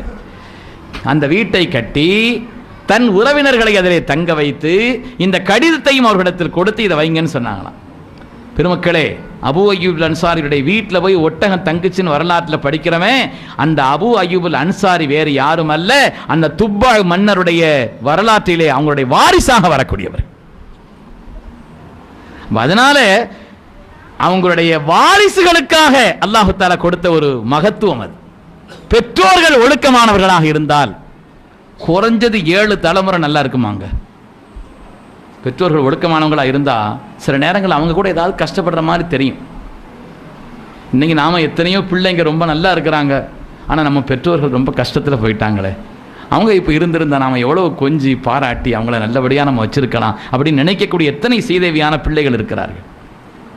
பெற்றோர்கள் ஒழுக்கமானவர்களாக அவர்கள் அறமுள்ளவர்களாக இருந்தார்கள் என்று சொன்னால் அதனுடைய விளைவு 7 தலைமுறைகளை, நல்லவங்களாக இருந்தால் 7 தலைமுறை, கெட்டவங்களாக இருந்தாலும் அது சந்ததி 7 தலைமுறை பாதிக்குமா. அப்படின்னா நம்ம பிள்ளைகளுடைய எதிர்காலம் சந்ததிகளுக்காக வேண்டி நாம் எவ்வளோ ஒழுக்கமாக இருக்கிறோங்கிறத யோசிக்கணும் பெருமக்கள். பிள்ளைகள் விஷயத்தில் வந்து சேர்க்கிறதையும் பார்க்குறோம். அப்படி ஏதாவது குறைகள் இருந்துச்சுன்னா நாம் திட்டம் போட்டு முடிவு பண்ணிடக்கூடாது. அல்லாஹ் தஆலா கொடுத்துருக்கிறதுக்கு வேறு வேறு நுட்பங்கள் காரணங்கள் இருக்கும், நாம் அதை மட்டும் யோசிச்சுட்டு இருக்கக்கூடாது. பெருமக்களை, நம்முடைய எதிர்கால மக்களுடைய சந்ததியினுடைய மேன்மைக்காக நாம் ஆசைப்படுறோம்னா நாம் ஒழுக்கமாக இருக்கணும். அல்லாஹ் குர்ஆன் ஷரீஃபில் ஹிதர் அலைஹிஸ்ஸலாம் சம்பந்தமாக ஒரு வரலாறு சொல்கிறானே. மூசா அலைஹிஸ்ஸலாத்து வஸ்ஸலாம் அவங்கள ஹிதர் நபியை தேடி போக சொன்னான். ஒரு வரலாறு, நீண்ட வரலாறு, ஞானவான்களுக்கு அடிப்படையான செய்தி அது. அது ஒரு மூணு வரலாறு நடந்துச்சு குர்ஆன் ஷரீஃபில். அல்லாஹ் தஆலா 3 வரலாறை அது தொடர்பாக சொன்னான். சொல்லும் பொழுது மூசா அலைஹிஸ்ஸலாத்து வஸ்ஸலாம் அவங்க புகாரில் ஹதீஸ் வருது, ஒரு நாள் மக்களுக்கு மத்தியில் நின்று பயான் செய்துக்கிட்டு இருந்தாங்க. பயான் செய்துட்டு இருக்கும்பொழுது இருக்கிற ஒரு ஆள் எழுந்திருச்சு கேட்டார், இன்னைக்கு வாழும் உலகத்தில் மிகப்பெரிய அறிவாளி யாருன்னு கேட்டாங்க. மூசா அலைஹிஸ்ஸலாம் பார்த்தாங்க, அல்லாஹ் தஆலா நம்ம நபியை அனுப்பியிருக்கான், நம்மளை நபியை அனுப்பியிருக்கிறான், அதே அல்லாஹ்விடத்தில் பேசும் கலீமுல்லாவாக ஆக்கியிருக்கிறான். வேதங்கள் அவங்களுக்கு தான் முதல்ல வேதமே கொடுக்கப்பட்டுச்சு. உலகத்தில் எல்லா வேதமும் அதுக்கு அவங்களுடைய மக்களுக்கு தான். முதல் வேதம் மூசா அலைஹிஸ்ஸலாமுக்கு தான். அதனால வேதத்தின் தொடக்கமான அந்த வேதம் நமக்கு தான் அருளப்பட்டிருக்கிறது. உலுல் அஸ்மான் 5 நபிமார்கள் அவங்க ஒரு ஆளு. லட்சத்திற்கும் மேற்பட்ட நபிமார்கள் இருந்தாலும் 300 சொச்சம் முர்சலீன்கள் இருந்தாலும் உலுல் அஸ்மான நபிமார்கள் 5 பேர். அவங்க வந்து அல்லாஹ் தஆலா குர்ஆன் ஷரீஃபில் பாராட்டி சொல்லக்கூடிய உலுல் அஸ்மான நபிமார்கள் 5 பேர். சையதுனா நூஹ் அலைஹிஸ்ஸலாம் சொல்லுங்க, அலைஹிஸ்ஸலாம். நூஹ் அலைஹிஸ்ஸலாம் 1வது ஆள். 2வது அதர் சையதுனா இப்ராஹிம் அலைஹிஸ்ஸலாம் 2வது ஆள். 1வது அதர் சையதுனா நூஹ் நபி அலைஹிஸ்ஸலாம் அவர்கள். 2வது சையதுனா இப்ராஹிம் அலைஹிஸ்ஸலாம். 3வது மூசா அலைஹிஸ்ஸலாம். 4வது ஈசா அலைஹிஸ்ஸலாம். 5வது கண்மணி நாயகம் ஸல்லல்லாஹு அலைஹி வஸல்லம். இப்படி அந்த 5 பேர்ல அவங்க ஒரு ஆள். அவங்க இதையெல்லாம் பார்த்தாங்க. இன்னைக்கு நாமளே கொஞ்சம் ஒரு மாதிரி செய்துட்டு இன்னைக்கு உள்ள அறிவாளிகள் யாருன்னா நமக்கே ஒரு எண்ணம் வரும், நம்மளை மாதிரி வேற யார் இருக்க போறான்னு நினைப்பு வரும், குட்டனம் வாங்கி மண்டையில். மூசா அலைஹிஸ்ஸலாத்து வஸ்ஸலாம் யதார்த்தத்தில் அதுதான் நிகழ்வு. அன்றைய காலகட்டத்தில் வாழ்ந்தவர்களில் சிறந்த அறிவாளி, அல்லாஹ்வினால் தேர்ந்தெடுக்கப்பட்ட நபி. அல்லாஹு அஅலமு ஹைது யஜஅலு ரிசாலத்தா, தன் நபித்துவத்தை ரிசாலத்தை யாருக்கு கொடுக்க வேண்டும் என்று அல்லாஹ் அறிந்தவன், அவன்தான் தேர்ந்தெடுக்கிறான். நபித்துவம் என்பது நம்முடைய முயற்சி செய்து பெறக்கூடிய கல்வி அல்ல. தபாரக்கல்லாஹு மா வஹ்யும் பிமுக்தஸபின், இமாம் பூசரி சொல்வாங்க, வஹி என்பது நாம் முயற்சி செய்து பெறக்கூடிய காரியம் அல்ல, அது அல்லாஹ்வினால் கொடுக்கப்படக்கூடிய சன்மானம் அது. அப்ப அதனால் அல்லாஹ்வே நமக்கு சன்மானமா கொடுத்து தேர்ந்தெடுத்திருக்கிறான்னு சொன்னா வேற யார் இருக்க போறான்னு நினைச்சாங்க மூசா அலைஹிஸ்ஸலாம். நான் தான்ட்டாங்க. அல்லாஹ்வுக்கு இந்த அனங்கிறது மட்டும் பிடிக்காது. அல்லாஹ்வுக்கு பிடிக்காது இந்த ஒன்று தான். ஆனால் துன்யாவில் அதிகமாக உபயோகிக்கிற வார்த்தை இந்த வார்த்தை தான். துன்யாவில் ஆய்வு செய்திருக்கிறாங்க. உலகத்திலேயே மனிதர்கள் அதிகமாக உபயோகிக்கிறது எது? மை, நான், என்னுடைய. இதை உலகத்தில் அதிகமாக, உலகத்தில் நம்ம பேசுகிற வார்த்தையிலேயே அதிகமாக பார்த்தா, கணக்கிட்டு பார்த்தா, நான், என்னுடைய, நான் அப்படி செய்து, நான் அப்படி செய்திருக்கும் பொழுது என்னுடைய அந்த நான் என்னுடையதான் துன்யாவில் அதிகமாக இருக்குது. அது போனால் தான் நமக்கு மேன்மை. ஒரு பெரிய அரசர் வந்து ஒரு ஞானவான்ட்ட ஒரு ஆள்கிட்ட போய் உபதேசம் கேட்க போனாராம, எனக்கு ஏதாவது உபதேசம் செய்யுங்கன்னு சொன்னார். எனக்கு ஏதாவது உபதேசம் பண்ணுங்க. அப்போ அந்த ஞானவான் சொன்னாராம், ஒரு பெரிய ஞானி, நான் செத்த பிறகு வாழ்னாராம். அவருக்கு கோபம் வந்துருச்சு. ஒரு பெரிய மனுஷன் நினச்சி ஏதாவது உபதேசம் பண்ணுங்கன்னு கேட்டால் அவர் செத்த பிறகு வரணுமாம. கோபம் 2வது ஆச்சரியம், இவர் செத்த பிறகு எப்படி வந்து கேட்க முடியும்? முதல்ல கோபம், நம்மளை உதாசீனப்படுத்துறாரு. நாம் நம்முடைய தரத்தை எல்லாம் விட்டு இறங்கி விட்டு வந்து கேட்க வந்தா செத்த பிறகு வாங்குறார், நான் செத்த பிறகு வாங்குறார். முதல்ல உதாசீனப்படுத்துறார், ரெண்டாவது நான் செத்த பிறகு எப்படி வர முடியும்? மந்திரி சொன்னாராம், அதல்ல விருத்தம், உங்களுக்கு நான் அது ரொம்ப கூடி போய் இருக்குது. உலகத்தில் 2 தன்மை உள்ளவங்களுக்கு எந்த இருபானும் கிடைக்காது. முஸ்தக்பிர் முஸ்தஹி வரலாற்றிலே வருகிறது. பெருமை கொண்டவனுக்கும் வெட்கப்படுபவனுக்கும் எந்த கல்வியும் கிடைக்காது. பெருமை இருந்தாலும் கல்வி கிடைக்காது, வெட்கம் இருந்தாலும் எந்த பாடத்தையும் படிச்சுக்கிற முடியாது. ரொம்ப வெக்கமா இருக்குதா? படிக்கிறதுல கேட்கறதுல ரொம்ப அப்படி வேற வேற வெக்கம்லாம் இருக்கலாம், அது பாராட்டத்தக்கது தான். ஆமா, அந்த ஹயா இருக்கணும், அது வேற. அசர் சொல்லிட்டா சொல்லி எதையாவது அந்த ஹயாலாம் விட்டுறாதீங்க. படிக்கிற விஷயத்துல ஒரு விஷயம் தெரியல, கேட்கறதுல ஹயாப்படக்கூடாது. ஒரு விஷயம் தெரியல, அது எப்படி கேட்கறது, நம்ம தரஜா என்ன, நம்ம அந்தஸ்து என்ன, அவருடைய அப்படி அப்படி அதுல வந்து ஹயாப்பட்டு கேட்காம இருக்கக்கூடாது. விஷயத்தை விளங்குவதிலே, அதை கேட்பதிலே வெட்கப்படக்கூடாது. அந்த விஷயத்தை விளங்குறதுக்காக வேண்டி நம்மளோட வயசு குறைஞ்சவங்களா இருக்கலாம், சாதாரணமானவங்களா இருக்கலாம், அவங்களுடைய நிலைகளில் வெளிப்படையா பார்த்தா சாதாரணமான நிலையில் இருக்கலாம், நாம பெரிய அந்தஸ்துள்ளவர்களாக அப்படிப்பட்ட தரஜா எல்லாம் இருக்கலாம் நமக்கு. ஆனா அந்த விஷயத்தை யாரிடம் ஃபஸ்அல் பிஹி ஹபீரா, அந்த துறையில் தேர்ச்சி பெற்றவரிடத்தில் கேளுங்க. அல்லாஹ் சொல்கிறான், ஃபஸ்அல் பிஹி ஹபீரா, ஒரு துறையில் தேர்ச்சி பெற்றவங்கள்ட்ட தான் அதை போய் கேட்க முடியும். எனவே கேளுங்க அல்லாஹ் சொல்றான். அப்ப யாரிடத்திலே மார்க்க விஷயங்களை அல்லது பொதுவான விஷயங்களை விளங்குவதிலே வெட்கம் இருந்தால் அவங்களுக்கும் கல்வி வராது, பெருமை கொண்டவர்களுக்கும் கல்வி வராது. அதனாலதான் அந்த அரசரிடத்திலே மந்திரி சொன்னாராம், நான் செத்த பிறகு வான் அவங்கள்ட்ட நான் அப்படிங்கிற அந்த அகம்பாவம் இருக்குது, அதை வீணாக்கின பிறகு, அதை அழிச்ச பிறகு வந்தா தான் உபதேசம் ஏறும்னு சொன்னார். பெருமக்களே, மூசா அலைஹிஸ்ஸலாத்து வஸ்ஸலாம் அவர்களுக்கு அல்லாஹு தஆலா நான் சொன்னது பிடிக்கல, அல்லாஹு தஆலா பிடிச்சு அனுப்பிட்டான். போங்க, பலா அபுதுனா ஹலீருன், நம்முடைய அடியார் ஹில்ருன்னு ஒரு ஆள் இருக்கிறாங்க, அவங்கள்ட்ட போங்க. கலீமுல்லாவா நீங்க? உலுல் அஸ்மான் 5 நபிமார்கள்ல ஒரு ஆளு, வேதம் கொடுக்கப்பட்டவர், உண்மை எவ்வளவு பெரிய பாக்கியம், எல்லாம் இருந்துச்சு, நான் பிடிக்கல. அதனாலதான் ஸல்லல்லாஹு அலைஹி வஸல்லம் பல விஷயங்கள் நம்மள்ட்ட சொல்லிட்டான, ஊதீது இல்மல் அவ்வலீன வல் ஆகிரீன் வலா ஃபக்ர். இந்த உலகத்தில் இதுவரை எவ்வளவு பேர் வந்தார்களோ, இனிமேல் வர இருப்பார்களோ, எல்லோரை பற்றிய எல்லா துறை பற்றிய ஞானத்தையும் அல்லாஹ் எனக்கு வழங்கி இருக்கிறான், பெருமைக்கு சொல்லலன்னு சொல்லிட்டாங்க. சொல்லிட்டு சொன்னாங்க, அன அவ்வலு ஷாஃபிஈன் வ அவ்வலு முஷஃபஈன், கியாமத்தில் முதலாக அல்லாஹ்விடத்தில் ஷஃபாஅத் செய்பவனும் நான் தான். எல்லாரும் பயந்து போய் நிப்பாங்க, நான் தான் அல்லாஹ் தர்பார்ல சுஜூதுல விடுவேன், விழுந்து நான் அழுவேன், எழுந்திருங்கள், இர்ஃபா ரஸக் சல் துஅத்தா, நாயகமே கேளுங்கள், நிச்சயமாக உங்களுக்கு தரப்படும், ஏற்கனவே உங்களுக்கு வாக்களிக்கப்பட்டிருக்குது அல்லாஹ் தஆலா சொல்வான், நான் தான் முதல் ஷாஃபியும் முஷஃபஉம் நான் தான் சொன்னான். வலா ஃபக்ர, பெருமைக்காக சொல்லல. வபியதி லிவாஉல் ஹம்த், என் கையில் தான் லிவாஉல் ஹம்த் இருக்கும். அல்லாஹ் அந்த கொடியின் கீழ் நம்ம எல்லாம் ஒதுங்கும் நசீபை தந்தரல வேண்டும். பெருமக்கள், ஸல்லல்லாஹு அலைஹி வஸல்லம் உடைய புகழ் கொடி அது என்னுடைய கையில் இருக்கும். வலா ஃபக்ர, பெருமைக்கு சொல்லல. என்னாங்க, ஆகிரத்தில் மன்னர் அவர்கள் தான். பெருமக்களே, இதையெல்லாம் சொல்லிட்டு சொல்லாத, நான் பெருமைக்கு சொல்லல, பெருமைக்கு சொல்லலன்னு சொன்னாங்க. மூசா அலைஹிஸ்ஸலாத்து வஸ்ஸலாம் அவங்க வெளிப்படையான சில விஷயங்களை பார்த்து முடிவு செய்து நான் சொன்னாங்க. அல்லாஹு தஆலா ஹித்ர் அலைஹிஸ்ஸலாம்ட்ட அனுப்பிச்சு வச்சான். ஹித்ர் அலைஹிஸ்ஸலாம்ட்ட போய் பாடம் கத்தாங்க. 3 வரலாறு, நீண்ட வரலாறு, குர்ஆனுடைய தர்ஜுமாவை நீங்க பார்த்தாலே தெரியும். அதனுடைய உள் விளக்கங்கள் என்பது உலமாக்கள்கிட்ட நீங்க கேட்டு தெரிய வேண்டிய விஷயம், அது சம்பந்தப்பட்ட விஷயங்களை படிச்சுக்கிறணும். அதில் ஒரு வரலாறு வருகிறது. ஹதரத் சையதுனா மூசா அலைஹிஸ்ஸலாம், ஹித்ர் அலைஹிஸ்ஸலாம் 2 பேரும் சேர்ந்து ஒரு ஊருக்கு போகிறாங்க. பசி தாங்க முடியல. பசி வந்தால் தான் எல்லாம் போயிருமே, 10 பறந்து போயிருங்கிறாங்க இல்லையா, எல்லாம் போயிடும். பசி வந்துருச்சுன்னா மானம், கல்வி, குலப்பெருமை எல்லாம் போயிடும். சாதாரணமானது இல்லை. தடவை ஹஜ்ஜில் ஒரு வருஷம் மினாவில் தீ பிடிச்சிச்சு. அந்த வருஷம் நம்ம கூட இருந்த ஒரு தமிழ்நாட்டில் ரொம்ப பிரபலமான ஒரு வசதி படைச்ச ஒரு ஆள். அந்த நேரத்தில் தீ பிடிச்ச நேரம், அவர் கூட்டமாக நேரமாக இருக்குது, இந்த நேரத்தில் போய் கல்லறிய போவானான்னு சொன்னால் அந்த நேரத்தில் போய் கல்லறிஞ்சிட்டு வந்தார். கல்லறிஞ்சிட்டு வந்தால் மேலேயும் ஒன்றும் இல்லை, எஹ்ராம் ட்ரெஸ்ஸு போயிடுச்சு. உள்ள நிலக்கீழே உள்ள எஹ்ராம் ட்ரெஸ்ஸும் போயிடுச்சு கூட்டத்தில். அங்கேருந்து ஏதோ ஒரு துண்டு துணியை எடுத்து உடுத்துட்டு வந்திருக்கிறார். அதெல்லாம் விட மேலே அவர் அங்கங்கே அலைஞ்சதில் அவர் கையில் வச்சுருந்த பணமும் போயிடுச்சு. சுருட்டி எஹ்ராம் துணி சுருட்டி வச்சுருந்தார், அதுவும் போயிடுச்சு. காலில் செருப்பும் இல்லை. சொன்னார், அங்கே ஒரு ஆள் சாப்பிட்டுட்டு இருந்தார். நான் அதையே உத்து பார்த்துக்கிட்டு இருந்தேன். பெரிய கோடீஸ்வர பிரபு அவர். அதையே உத்து பார்த்து என்ன செய்யணும்? மனுஷனுக்கு பசி வந்தா கடைசியில் அவர் நிலையை விளங்கிக்கிட்டு சாப்பிடலாமான்னு கேட்டாராம். உங்கள்கிட்ட கேட்கத்தான் நிற்கிறேன்ட்டாராம். நடந்த சம்பவம் பெருமக்களை. எந்த ஊர் எந்த ஆளும் நீங்கள் தனிப்பட்டு வேணால் எங்கிட்ட ரகசியமாக கேளுங்க சொல்கிறேன். மனிதனுக்கு பசி எல்லாம் போயிடும், எல்லாம் மறந்து போகக்கூடிய ஒரு நிலைப்பாடு அல்லவா அது அந்த விஷயங்கிறது. சுலைமான் அதில் செய்தனா மூசா அலைஹிஸ்ஸலாம் ஹிதர் அலைஹிஸ்ஸலாம் 2 பேரும் சேர்ந்து ஒரு ஊருக்கு நடந்து போய்கிட்டு இருக்கிறாங்க. கடுமையான பசி. அந்த ஊரில் ஒருத்தனும் கூட இந்த 2 நபிமார்களை கவனிக்கிற மாதிரி ஆள் இல்லை. கேட்டும் பார்த்துட்டாங்க, மறுத்துட்டாங்க, ஒருத்தரும் இல்லைன்ட்டாங்க.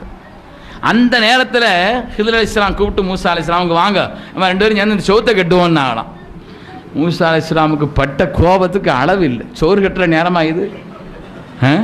இந்த ஊரில் ஒரு பையன் நம்மளை கவனிக்க மாட்டேங்கிறான், சோறு கட்டணும். சோறு எதுக்கு சோறுன்னு கேட்டாங்க. நீங்கள் தான் எங்கிட்ட எந்த கேள்வியும் கேட்கக்கூடாதுன்னு சொல்லி நிபந்தனையோட தான் கூப்பிட்டு வந்திருக்கிறேன். நீங்களாக வரல, அல்லாஹ் அனுப்பிச்சி விட்ருக்கான். நீங்களாம் எங்கிட்ட பாடம் கற்க வரலையே, அல்லாஹ் உங்களை அனுப்பிச்சி விட்ருக்குறான். வரும்போது ஒரு நிபந்தனை தான், எந்த கேள்வியும் கேட்கக்கூடாதுன்னு உங்களை கூப்பிட்டு வந்தேன். இப்போ கேட்குறீங்களேன்னு, ஆஹா அந்த கவனம் இல்லாமல் போச்சுன்னு சொல்லி மூசா அலைஹிஸ்ஸலாம் சொன்னாங்களாம். சரி வாங்கன்னு சோத்தை கட்டினாங்களாம். அதுக்கு குர்ஆன் பல வரலாறு அதுக்கு காரணங்களை சொல்கிறது. அப்படி சொன்ன அந்த 3 சம்பவங்களுக்கு இணையாக வேறொரு 3 நிகழ்ச்சியும் ஹதீஸில் இருக்குது. பெருமக்களை சொல்ல வந்த நோக்கம் என்னன்னு சொன்னா, ஹதரத் சையதுனா ஹிதர் அலைஹிஸ்ஸலாம் பதில் சொல்கிறார்கள். அந்த வரலாறு தான் ஞாபகம். வகான அபூஹுமா சாலிஹா. ஏன்னு சொன்னா அந்த 2 பேருடைய பெற்றோர்கள் நல்லபடியாக இருந்தார்கள். எனவே இந்த சொத்து பிள்ளைகளுக்கு போய் பாதுகாப்பா சேரணும் அல்லாஹு தஆலா முடிவு பண்ணி 2 நபிமார்களை கொண்டு கட்ட வைத்தான். இன்னைக்கு பேங்க்ல அது இதில் வைக்கிறாங்க பணத்தை. அப்பமெல்லாம் புதையல் தான். இப்போ நாட்டில் எங்கேயும் புதையலே கிடையாது. முந்திலாம் பார்த்தா அங்கே ஒரு புதையல் கிடச்சிச்சு, இங்கே ஒரு புதையல் கிடச்சிச்சின்னு கேள்விப்படுவோம். இப்போ எங்கேயும் கிடைக்கிறத வச்சாதானே புதையல் எடுக்கா. அப்போ அந்த காலத்துல எல்லாம் என்ன செய்தாங்கன்னா அங்கே சேகரிக்க இல்லாமல் புதையல் தோண்டி வைப்பாங்க. அந்த புதையல் வெளிவந்து விடக்கூடாது என்பதற்காக அல்லாஹு தஆலா ஒரு சுவரை கட்ட செய்தான் 2 நபிமார்களை கொண்டு. அல்லாஹ் காரணம் சொல்கிறான், வகான அபூஹுமா சாலிஹா. காரணம் என்னன்னு சொன்னா, யாருக்கு போய் அந்த சொத்து சேர வேண்டுமோ அந்த பிள்ளையினுடைய பெற்றோர்கள் சாலிஹீன்களாக இருந்தார்கள். அவன் பெற்றோர்கள் சாலிஹானவர்களாக இருந்தால், அவர்கள் நல்லவர்களாக இருந்தால் அதனுடைய விளைவை பிள்ளைகள் அனுபவித்துக் கொண்டிருப்பார்கள் என்பதை குர்ஆன் சொல்கிறது. சரி, பிள்ளைகள் பிறந்துருச்சு, அவங்களுக்கு என்னென்ன கடமை செய்யணும்? நிறைய கடமைகள் இருக்கு. பிள்ளைகளுக்கு என்ன செய்யணும்? குறிப்பா பிள்ளைகள் சிறு பிள்ளைகளா இருக்கும் பொழுது அவங்களுக்கு துஆ செய்ய மறந்துகிட்டே இருக்கக்கூடாது. ரப்பனா ஹபலனா மின் அஸ்வாஜினா வ ذُرِّيَّاتِنَا قُرَّةَ أَعْيُنٍ وَاجْعَلْنَا لِلْمُتَّقِينَ إِمَامًا. பெற்றோர்களுக்கு குர்ஆன் சொல்லி தரக்கூடிய துஆ, பெற்றோர்களுக்கு அவங்க சொல்லி தர்ற துஆ, யா அல்லாஹ் எங்களுடைய ஜோடியர்களை, எங்களுடைய பிள்ளைகளை எங்களுக்கு கண்குளிர்ச்சி ஆக்கு ரஹ்மானே. வஜஅல்னா லில்முத்தகீன இமாமா, முத்தகீன்களுக்கு எங்களை தலைவராக ஆக்கு. அப்படின்னா என்ன அர்த்தம்? அவர்களை போல முத்தகீன்களாக ஆக்கு, அவர்களுக்கு தலைவராக எங்களை ஆக்கு. பிள்ளைகளை போல நீ முத்தகீன்களாக இறைச்சமுள்ளவர்களாக ஆக்கு, எங்களை அவர்களுக்கு தலைவராக ஆக்குன்னு சொல்லி அற்புதமான ஒரு துஆவை அல்லாஹு தஆலா குர்ஆன் ஷரீஃபிலே ரஹ்மானுடைய அடியார்கள் அவங்கள்ட்ட இருக்க வேண்டிய குண ஒழுக்கம் என்று சொல்லி வரும் பொழுது அதில் இப்படி ஒரு துஆவை செய்ய வேண்டும் என்று சொல்கிறார். பிள்ளைகளை சீராக்குவதிலே முக்கியமான இடம் பெறுவது துஆ. முக்கியமான இடம் பெறுவது துஆ. யா அல்லாஹ், என் பிள்ளைகளை வளர்க்க வேண்டிய முறையில் எனக்கு வளர்க்க தெரியல ரஹ்மான். எனக்கு தெரிந்த சில விஷயங்களை நான் சொன்னேன். பிள்ளைகளை ஒழுக்கம் உள்ளவர்களாக, பண்புள்ளவர்களாக, எதிர்காலத்தில் சிறப்பானவர்களாக ரஹ்மானை நீ ஆக்கணும்னு சொல்லி அந்த பிள்ளைகளுக்காக பெற்றோர்கள் துஆ செய்யும். பெற்றோர்கள் பிள்ளைகளுக்கு செய்யக்கூடிய துஆங்கிறது இருக்குதே, அல்லாஹ்வுடைய தர்பாரில் தடையில்லாத துஆன்னு வருது, அங்கீகரிக்கப்படக்கூடிய துஆக்கள் என்று வருகிறது. அதனால பெற்றோர்களை பொறுத்தவரையில் பிள்ளைகளுக்கு செய்ய வேண்டிய கடமைகளில் ஆகப்பெரிய கடமை துஆ. அவங்க அறியாத பிராயத்தில் இவங்க துஆ செய்தா அல்லாஹு தஆலா பிந்திய பிராயத்தில் அவர்களை கொண்டு இவர்களுக்கு துஆ செய்ய வைக்கிறான். ரப்பிர்ஹம்ஹுமா கமா ரப்பயானி ஸகீரா. அந்த வார்த்தையில் அல்லாஹு தஆலா ஒரு நுட்பத்தை சொல்லி தர்றான் பாருங்க. ரப்பிர்ஹம்ஹுமா, யா அல்லாஹ் எங்களுடைய பெற்றோர்களுக்கு நீ கருணை செய். அவர்கள் எங்களுக்கு கருணை காட்டியது போலன்னு சொல்லல, கமா ரப்பயானி ஸகீரா, சிறுபிராயத்தில் என்னை அவர்கள் பேணி வளர்த்ததை போலன்னு சொல்றான். சிறுபிராயத்தில் பேணி வளர்த்திருந்தால் இன்னைக்கு அவர்களையும் நீ வளர்ப்பாயாக அப்படி கேட்க வேண்டியதில்லை.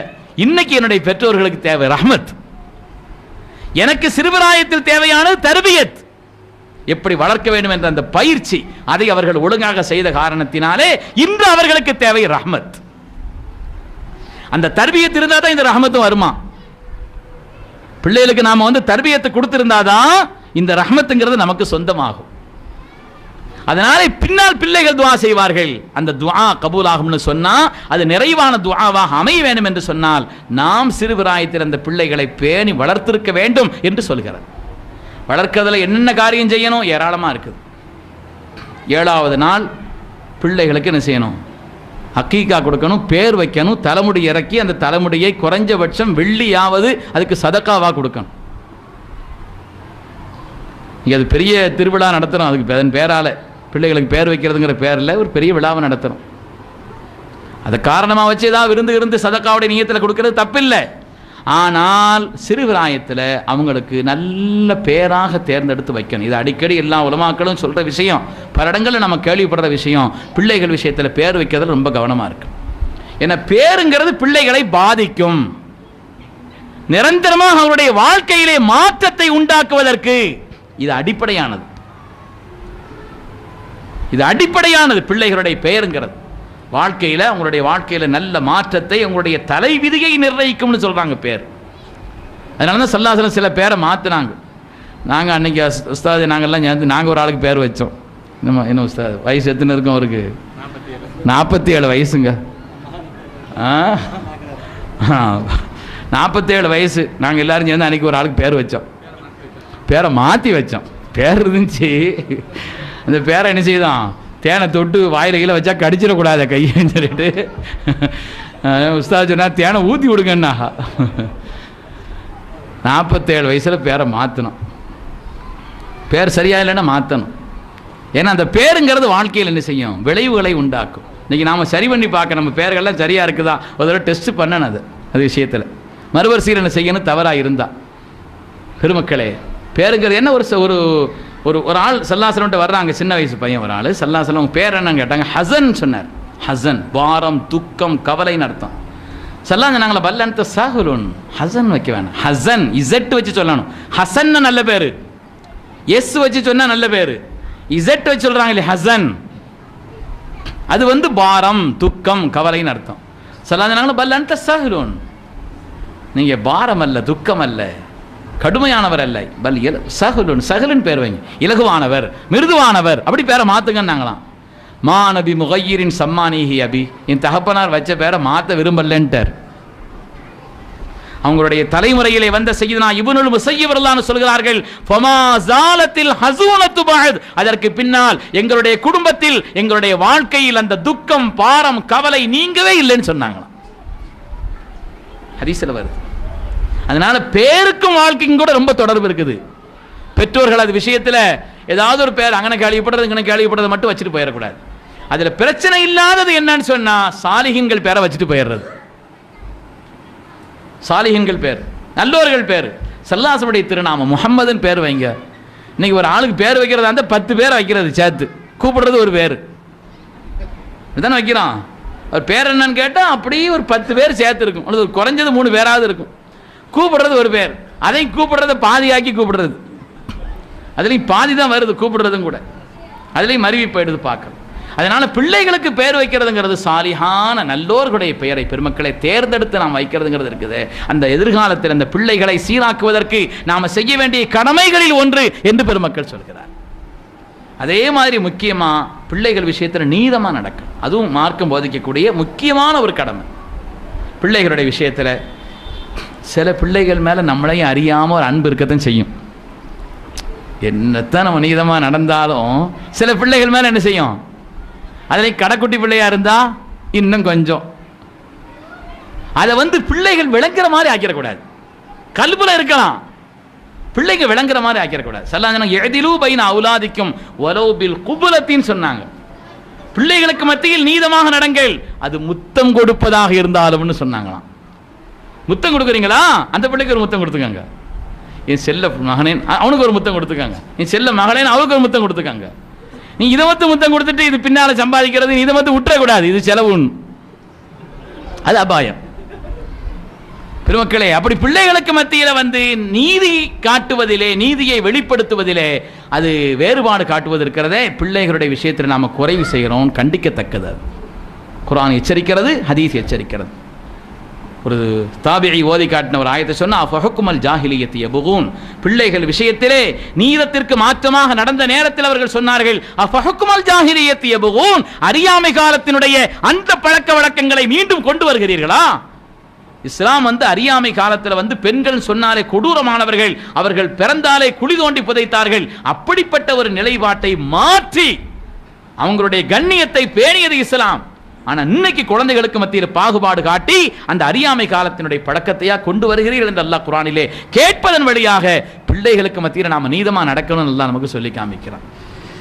இன்னைக்கு ஆம்பளை பிள்ளைகளுக்கு சொத்தை கொடுக்கிறோமே தவிர பொம்பளை பிள்ளைகளுக்கு யாரும் கொடுக்குறாங்களா? கொடுக்குறாங்களா? இங்கே சில பேர் கொடுக்குறாங்களா? அது கல்யாணம்லாம் முடிச்சு போட்டதெல்லாம் போட்டாச்சு. சில பேர் அந்த கணக்கில் முடிச்சிடுறாங்க. கல்யாணம்லாம் முடிச்சு போட வேண்டியதெல்லாம் போட்டாச்சு, வரவு செலவுலாம் அதில் கழிஞ்சு போச்சுங்கிறாங்க. நீங்கள் என்ன செய்யணும், அப்பவே சொத்தை பிரித்து அதனுடைய விலைகளில் என்ன செய்யணும், ஒதுக்கணும். அதனுடைய சொத்துன்னு சொன்னா இல்லைன்னா நாளை கியாமத்தினுடைய நாளையில் பெற்றோர்களுடைய கால்களை பிடித்து கொண்டு அந்த பெண் மக்கள் அழுவார்கள் என்று வருகிறது. அது விஷயத்தில் இன்னைக்கு என்ன செய்யறது இல்லை. எங்கள் பகுதியில் அவங்கள்ட்ட கையெழுத்து வாங்கிறது, போடுங்க கையெழுத்து வாங்கி என்ன செய்யறாங்க, எழுதி கொடுத்துட்றாங்க. பெருமக்கள் அது விஷயத்தில் நம்ம கவனமாக இருக்கணும். பிள்ளைகள் விஷயத்திலே நியாயம் என்று சொன்னால் எல்லா விஷயத்திலும் ஸல்லல்லாஹு ஆக குறைஞ்சதை சொன்னாங்க முத்தமிடுவதுன்னு. இனிமே சாப்பாடு, பிரியத்தை வெளிப்படுத்துவதிலே, வார்த்தைகளை வெளிப்படுத்துவதிலே, செயல்பாடுகளிலே, மற்ற காரியங்களில் எல்லாம் நீதத்திற்கு மாற்றமாக நடப்பது என்பது அல்லாஹ் ரசூலுடைய கோபத்தை தேடித்தது. அதனால பிள்ளைகள் அல்லாஹ்வினால் நமக்கு அளிக்கப்பட்ட உயர்ந்த சன்மானங்கள். அவங்களுடைய விஷயத்தில் நாம் துஆ செய்து நேர்மையான செயல்பாடுகளை அவங்களுக்காக நாம் செய்துக்கிட்டு இருந்தோம். நம்முடைய வாழ்க்கையும் ஒழுக்கமாக ஆக்கி கொண்டு அந்த காலத்தை நாம் செய்தோம்னு சொன்னால் இன்று இல்லாவிட்டாலும் சில நேரங்களில் கஷ்டமாக இருக்கும். அந்த பருவங்கள் 3 சொன்னேன், அது மாதிரி ஒரு கட்டத்தில் நமக்கு கஷ்டங்கள் போல் தெரியலாம். ஆனால் ஒரு காலம் வரும், செழுமையும் உயர்வும் கண்ணியமும் இஸ்ஸத்தும் எல்லா விதமான மேன்மையையும் நிச்சயமாக அல்லாஹ் கொடுப்பான். ஒரு காலத்தில் நாம் நன்மையை செய்கிறோம்னு சொன்னால் அதனுடைய விளைவை அந்த சமூகம் சந்திக்காமல் அல்லாஹ் விடமாட்டான். அதனால் அருமையான பெருமக்களே, என்னுடைய வார்த்தைகளை நான் நிறைவு செய்கிறேன். அல்லாஹுடைய மகத்தான சன்மானங்களை அல்லாஹ் நமக்கு மக்களை தந்திருக்கிறான். அவர்களை பேணுதலான முறையில் நாம் வளர்க்க வேண்டும். அவருடைய எதிர்காலம் சிறப்பதற்காக துஆ செய்யணும். துன்யாவிலும் அவங்களுடைய எதிர்காலம் சிறக்கிறதுக்காக நாம் துஆ செய்யணும். ஆகிரத்தில் நமக்கெல்லாம் அவர்கள் சிபாரிசு செய்து சொர்க்கத்திற்கு நம்மை இழுத்து செல்வார்களே. சில பிள்ளைங்க சிறு பிள்ளைகளில் இறந்துட்டா சொர்க்கத்தினுடைய வாசல்கள் அவங்க நின்று எங்கள் பெற்றோர்கள் வராமல் நாங்கள் சொர்க்கத்துக்கு போக மாட்டோம்னு சொல்லுவாங்களாம் பெருமக்களே. அதனால அப்படிப்பட்ட மக்களாக நம்முடைய பிள்ளைகள் என்பவர்கள் நம்மையும் சொர்க்கத்திற்கு கொண்டு செல்லக்கூடிய அளவிற்குண்டான ஒரு நிலைப்பாடுள்ள மக்களாக நாம் ஆக்கிக்கொள்ளணும். இப்படிப்பட்ட கூட்டங்கள் எல்லாம் அதற்கு காரணமாக பயன்பட வேண்டும் பெருமக்கள். அப்படிப்பட்ட ஒரு எண்ணத்தில் தான் உஸ்தாத் அவர்கள் மற்றுள்ள நிர்வாக பெருமக்கள் எல்லாரும் சேர்ந்து பிள்ளைகள்ங்கிற தலைப்பு சம்பந்தமாக சில விஷயங்களை பரிமாற சொல்லியிருக்கிறார்கள். இவ்வளவு நாள் நம்முடைய வாழ்க்கையில் சில காரியங்களில் கவனம் இல்லாமல் இருந்தோம் என்று சொன்னால் நம்முடைய பிள்ளைகள் விஷயத்தில் நாம் துஆ செய்பவர்களாக, நம்முடைய வாழ்க்கையை ஒழுக்கமாக ஆக்கிக் கொள்பவர்களாக, ஹலாலான சம்பாத்தியம் உள்ளவர்களாக, உயர்ந்த குண நலன்கள் உள்ளவர்களாக நாம் இருந்தோம் என்று சொன்னால் அல்லாஹ் நம்முடைய எதிர்காலத்தையும் ஹைராக்குவான், நம்முடைய சந்ததிகளையும் ஹைராக்குவான் என்பதில் சந்தேகமில்லை. அல்லாஹு தாலா எதை சொன்னோமோ கேட்டோமோ அதன்படி அமல் செய்வதற்கு எனக்கும் உங்களுக்கும் நசீபை தந்தருள்வானாக. நம் எதிர்காலத்தை எல்லா வகையிலும் அல்லாஹ் பாக்கியமானதாக ஆக்கி அருள்வானாக. அல்லாஹ்வினால் நமக்கு தரப்பட்ட சன்மானங்களான நம்முடைய மக்களை அல்லாஹ் அவர்களுக்கு எல்லா வகையிலும், கல்வியிலும், அறிவிலும், ஒழுக்கத்திலும் எல்லா வகையிலும் அல்லாஹ் அவர்களை மேம்படுத்தி அருள்வானாக. இந்த உலகத்திலும் நமக்கு பயன்பாடுள்ள மக்களாக அல்லாஹ் அவர்களை ஆக்கி அருள்வானாக. நாளை ஆகிரத்திலும் உயர்ந்த பொக்கிஷங்களாக, செல்வங்களாக அல்லாஹ் அவர்களை நமக்கு ஆக்கி தந்தருள்வானாக. யாரெல்லாம் மனம் முடித்ததற்கு பின்னால் இன்னும் மக்கள் பாக்கியம் இல்லாமல் இருக்கிறார்களோ அல்லாஹு தஆலா அவர்களுக்கு கண்களையும் கல்வையும் குளிரச் செய்யக்கூடிய விதத்திலே சாலிஹான மக்களை அல்லாஹ் தந்தருள்வானாக. சாலிஹான மக்களை அல்லாஹ் தந்தருள்வானாக. சாலிஹான பாக்கியமான சந்ததிகளை அல்லாஹ் தந்தருள்வானாக. வாழ்வில் எல்லா விதமான சோதனைகளை விட்டும், ஆபத்துகளை விட்டும், நோய் நொடிகளை விட்டும், வறுமையை விட்டும், கஷ்டங்களை விட்டும், கடன்களை விட்டும், மரணங்களை விட்டும், கெட்ட மரணங்களை விட்டும், விபத்துகளை விட்டும் அல்லாஹ் நம்மை பாதுகாத்தருள்வானாக. ஹலாலான ரிசுக்கை அல்லாஹ் விசாலமாக்கி தந்தருள்வானாக. ஹராமான ரிசுக்கை விட்டும் அல்லாஹ் நம்மை பாதுகாத்தருள்வானாக.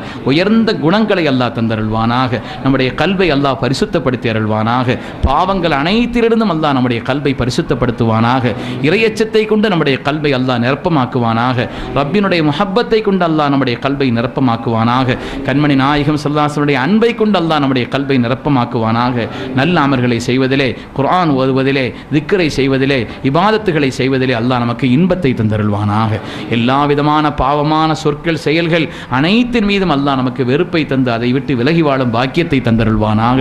நாளை கியாமத்தினுடைய நாளையில் தங்களுடைய சந்ததிகளோடு சேர்ந்து சொர்க்கத்திற்கு செல்வார்கள் என்ற ஒரு கூட்டத்தை பற்றி அல்லாஹ்வுடைய ரசூல் சொன்னார்களே, அந்த உத்தமமான கூட்டத்தில் அல்லாஹ் நம்மையும் நம் சந்ததிகளையும் ஆக்கி அருள்வானாக. ஆமீன் ஆமீன் யா ரப்பல் ஆலமீன். வ ஆகிரு தஅவானா அனில் ஹம்துலில்லாஹி ரப்பில் ஆலமீன். அஸ்ஸலாமு அலைக்கும்.